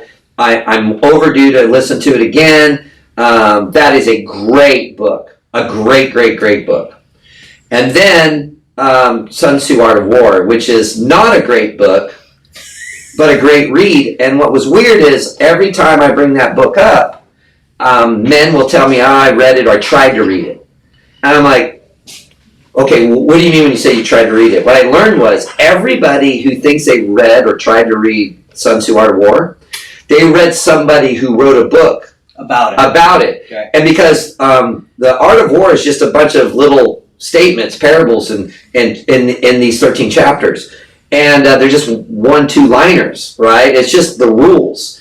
And it's basically a list, right? In a sense. Yeah. I refer to them as parables. There's another word I want to use, and it's escaping me right now, which is embarrassing because I wrote the damn book thing. But what I was like, the reason I like it is because it has sayings in it that resonate where if you're weak, appear strong, and if you're strong, appear weak. The art of war applies to business in an incredible way. Yes. So, like even this, I'm not trying to appear weak. I'm actually trying to appear strong, but I am weak. I'm being vulnerable and expressing it. Right. But by owning it and doing this, it's a strong. I'm trying to find strength in that. Yeah. So, but in a clandestine way, before this all going public, I was appearing strong when I was weak because I didn't want to get run over. Yeah. And then I was exposed, so I got to deal with that, right? So there's a lot of those kind of lessons in there. So then I had this thing where I wanted to reimagine Sun Tzu instead of a general as a subcontractor, and instead of the rules of war, the rules with regards to subcontracting. So I started reading it again, and I started writing some stuff, and then I used AI to help me formulate the thought better, but it's still my thought, and work through it and how was a better way to write it. And then I wanted a tone to be consistent through the book, so I'm like, hey, I want this commander tone. We're a commander. Let's make us a commander. That's the bridge. And then the first round that I did it, and then I was done, and I was reading, and I'm like, I'm missing the connection to Art of War. Like, okay, I'm doing this thing, but I'm not referencing the Art of War except for a little quote. So then I changed it up, and I'm like, okay, here's the passage. Here's the meaning of that passage, and then here's the subcontractor version. Here's how it's related. And then there's some workbook things, like, exercises that you can do. And it was really just, for me, it was just something I wanted to do. And I've gone through the book now 5 times. This last time, I just started going through it again from the perspective of a failed businessman. Okay. And I didn't do that before. I was going through it from the eyes of people that were reading it and me imagining what they were doing. Now I'm filling out the workbook and going, okay, how can I improve my bidding system? Because my bidding systems, I put my bidding system up against any bidding system in the entire industry, in all of construction, right? Like, I could bid 100 jobs a day easily if I want to do that. You know, I could bid 1,000 jobs a day if I had that volume. I could absolutely do that. Couldn't manage the noise from it. Yeah. You know, but that's a different issue. But as far as bidding goes, so there's a thing in there asking, how can you improve your bidding system? Well, I can improve my bidding system. I can improve my bidding system by bidding better quality projects at better pricing. I can understand my pricing better. What can we offer that's different that gives us an advantage that we're not doing now? It's not just square footage, linear footage of edges and joints. Yeah. $3, $3, $3. That's fucking lazy. How about we look at it from the sense of how about we look at it from the sense of geography? I happen to know that Fort Lauderdale prices are 13% lower than Chicago. I know that because we scrub. Actually, I can't tell you how I know that. I think I'd get in trouble. We scrubbed a big popular national website that has these pricing structures, and we backdoored it, and we were able to run a bunch of tests for a bunch of different scopes in every zip code in the country to see what the price difference was when all these different scopes, unrelated to our industry even, and see that there was these natural price differentials, and then we turned that into a geo adjuster. So when I bid, I have my baseline, and then I can adjust up and down depending where in the country it is. That gives me an advantage, right? Absolutely. So, you know, we look at it, we look at all these, I'm trying to find all these things. How can I be smarter about how we do what we do, and where can we do better? Well, subcontracting arbitrage is a thing that has not ever been explored. Subcontracting arbitrage would be, what if I took XRQ's system and I made it in a way where I connect a subcontractor, a general contractor, and a material supplier all independently on a project, and I bring them together for a fee that I make off of the end result, that I can tell this contractor, I can get you better pricing because I'm more equipped to find a guy to do it for a price better than you just throwing it out to bid. And we could probably negotiate pricing for materials better than this guy's going to be able to do because he won't have the volume that we could help this guy with our software. Because this guy could be exposed to everything all over the country, whereas this one guy is like 3 projects a year maybe of that material. And I could, through arbitrage, bring all that together, not even be involved in the project, and make 10%. And I can do that on every project rather than just the ones we win. Right. So I'm exploring technologies like that that could be helpful. Now, you could argue that might destroy the industry too, and I don't want to destroy the industry.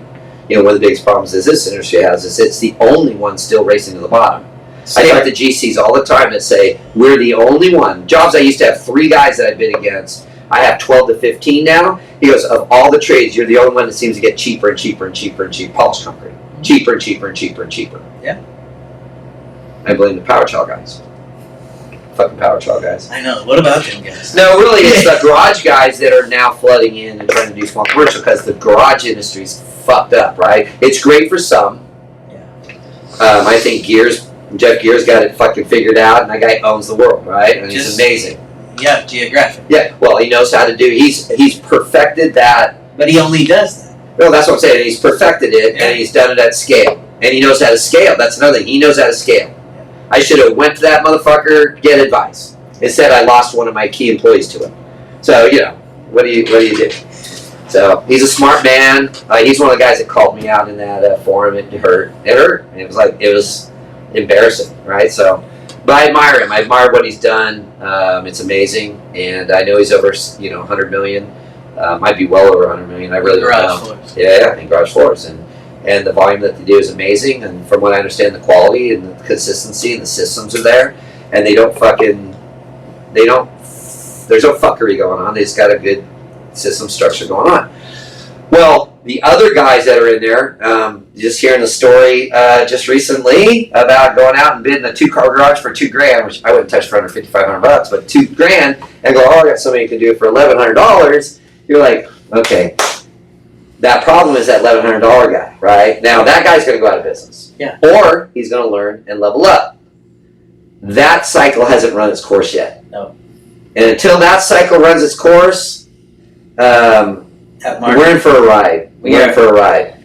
That's why the bigger square footages used to be quite lucrative, and now they're getting less lucrative because more and more guys have power trowels and can ride a power trowel, and they can do their 3 steps and throw something down, and that's becoming a little more challenging. It is. But there's still guys out there that don't know any better, GCs, and they don't have deep Rolodexes for those guys. And a lot of the guys, the big advantage has been they don't have exposure to the GC market. Now I'm bidding against guys that are so small that I never would have expected to bid against because they're tapped into the veins that I'm tapped into, and I recognize now I'm up against the very guys I would normally hire. They were never exposed to all that volume, right? Now they're exposed to it. They can't bid it all. My buddy, I got a guy who's tapped in the same bid boards I am. But he can't. 50 bids can come through in a month. He can't bid them all. He's just not going to get to them all. He's going to do 5. Yeah, and he's going to fight hard to win them. Yeah. But the ratio's not there. You know what I do now? I just soon send him one that I bid. Hey, I'm bidding this Advance Auto. Here's my bid. Go get it. Yeah. Because I'm not going to win it anyway. You need to be 30% below this number though. Yeah. He's like, fuck, cool. Boom, boom. And next thing I go, I'm like, fuck yeah, dude. Yeah. Fuck. Well, now he's too busy messing around. He's not working on my coaches and vans and USPS and all. He's busy. Do that fucking event that I was never going to get.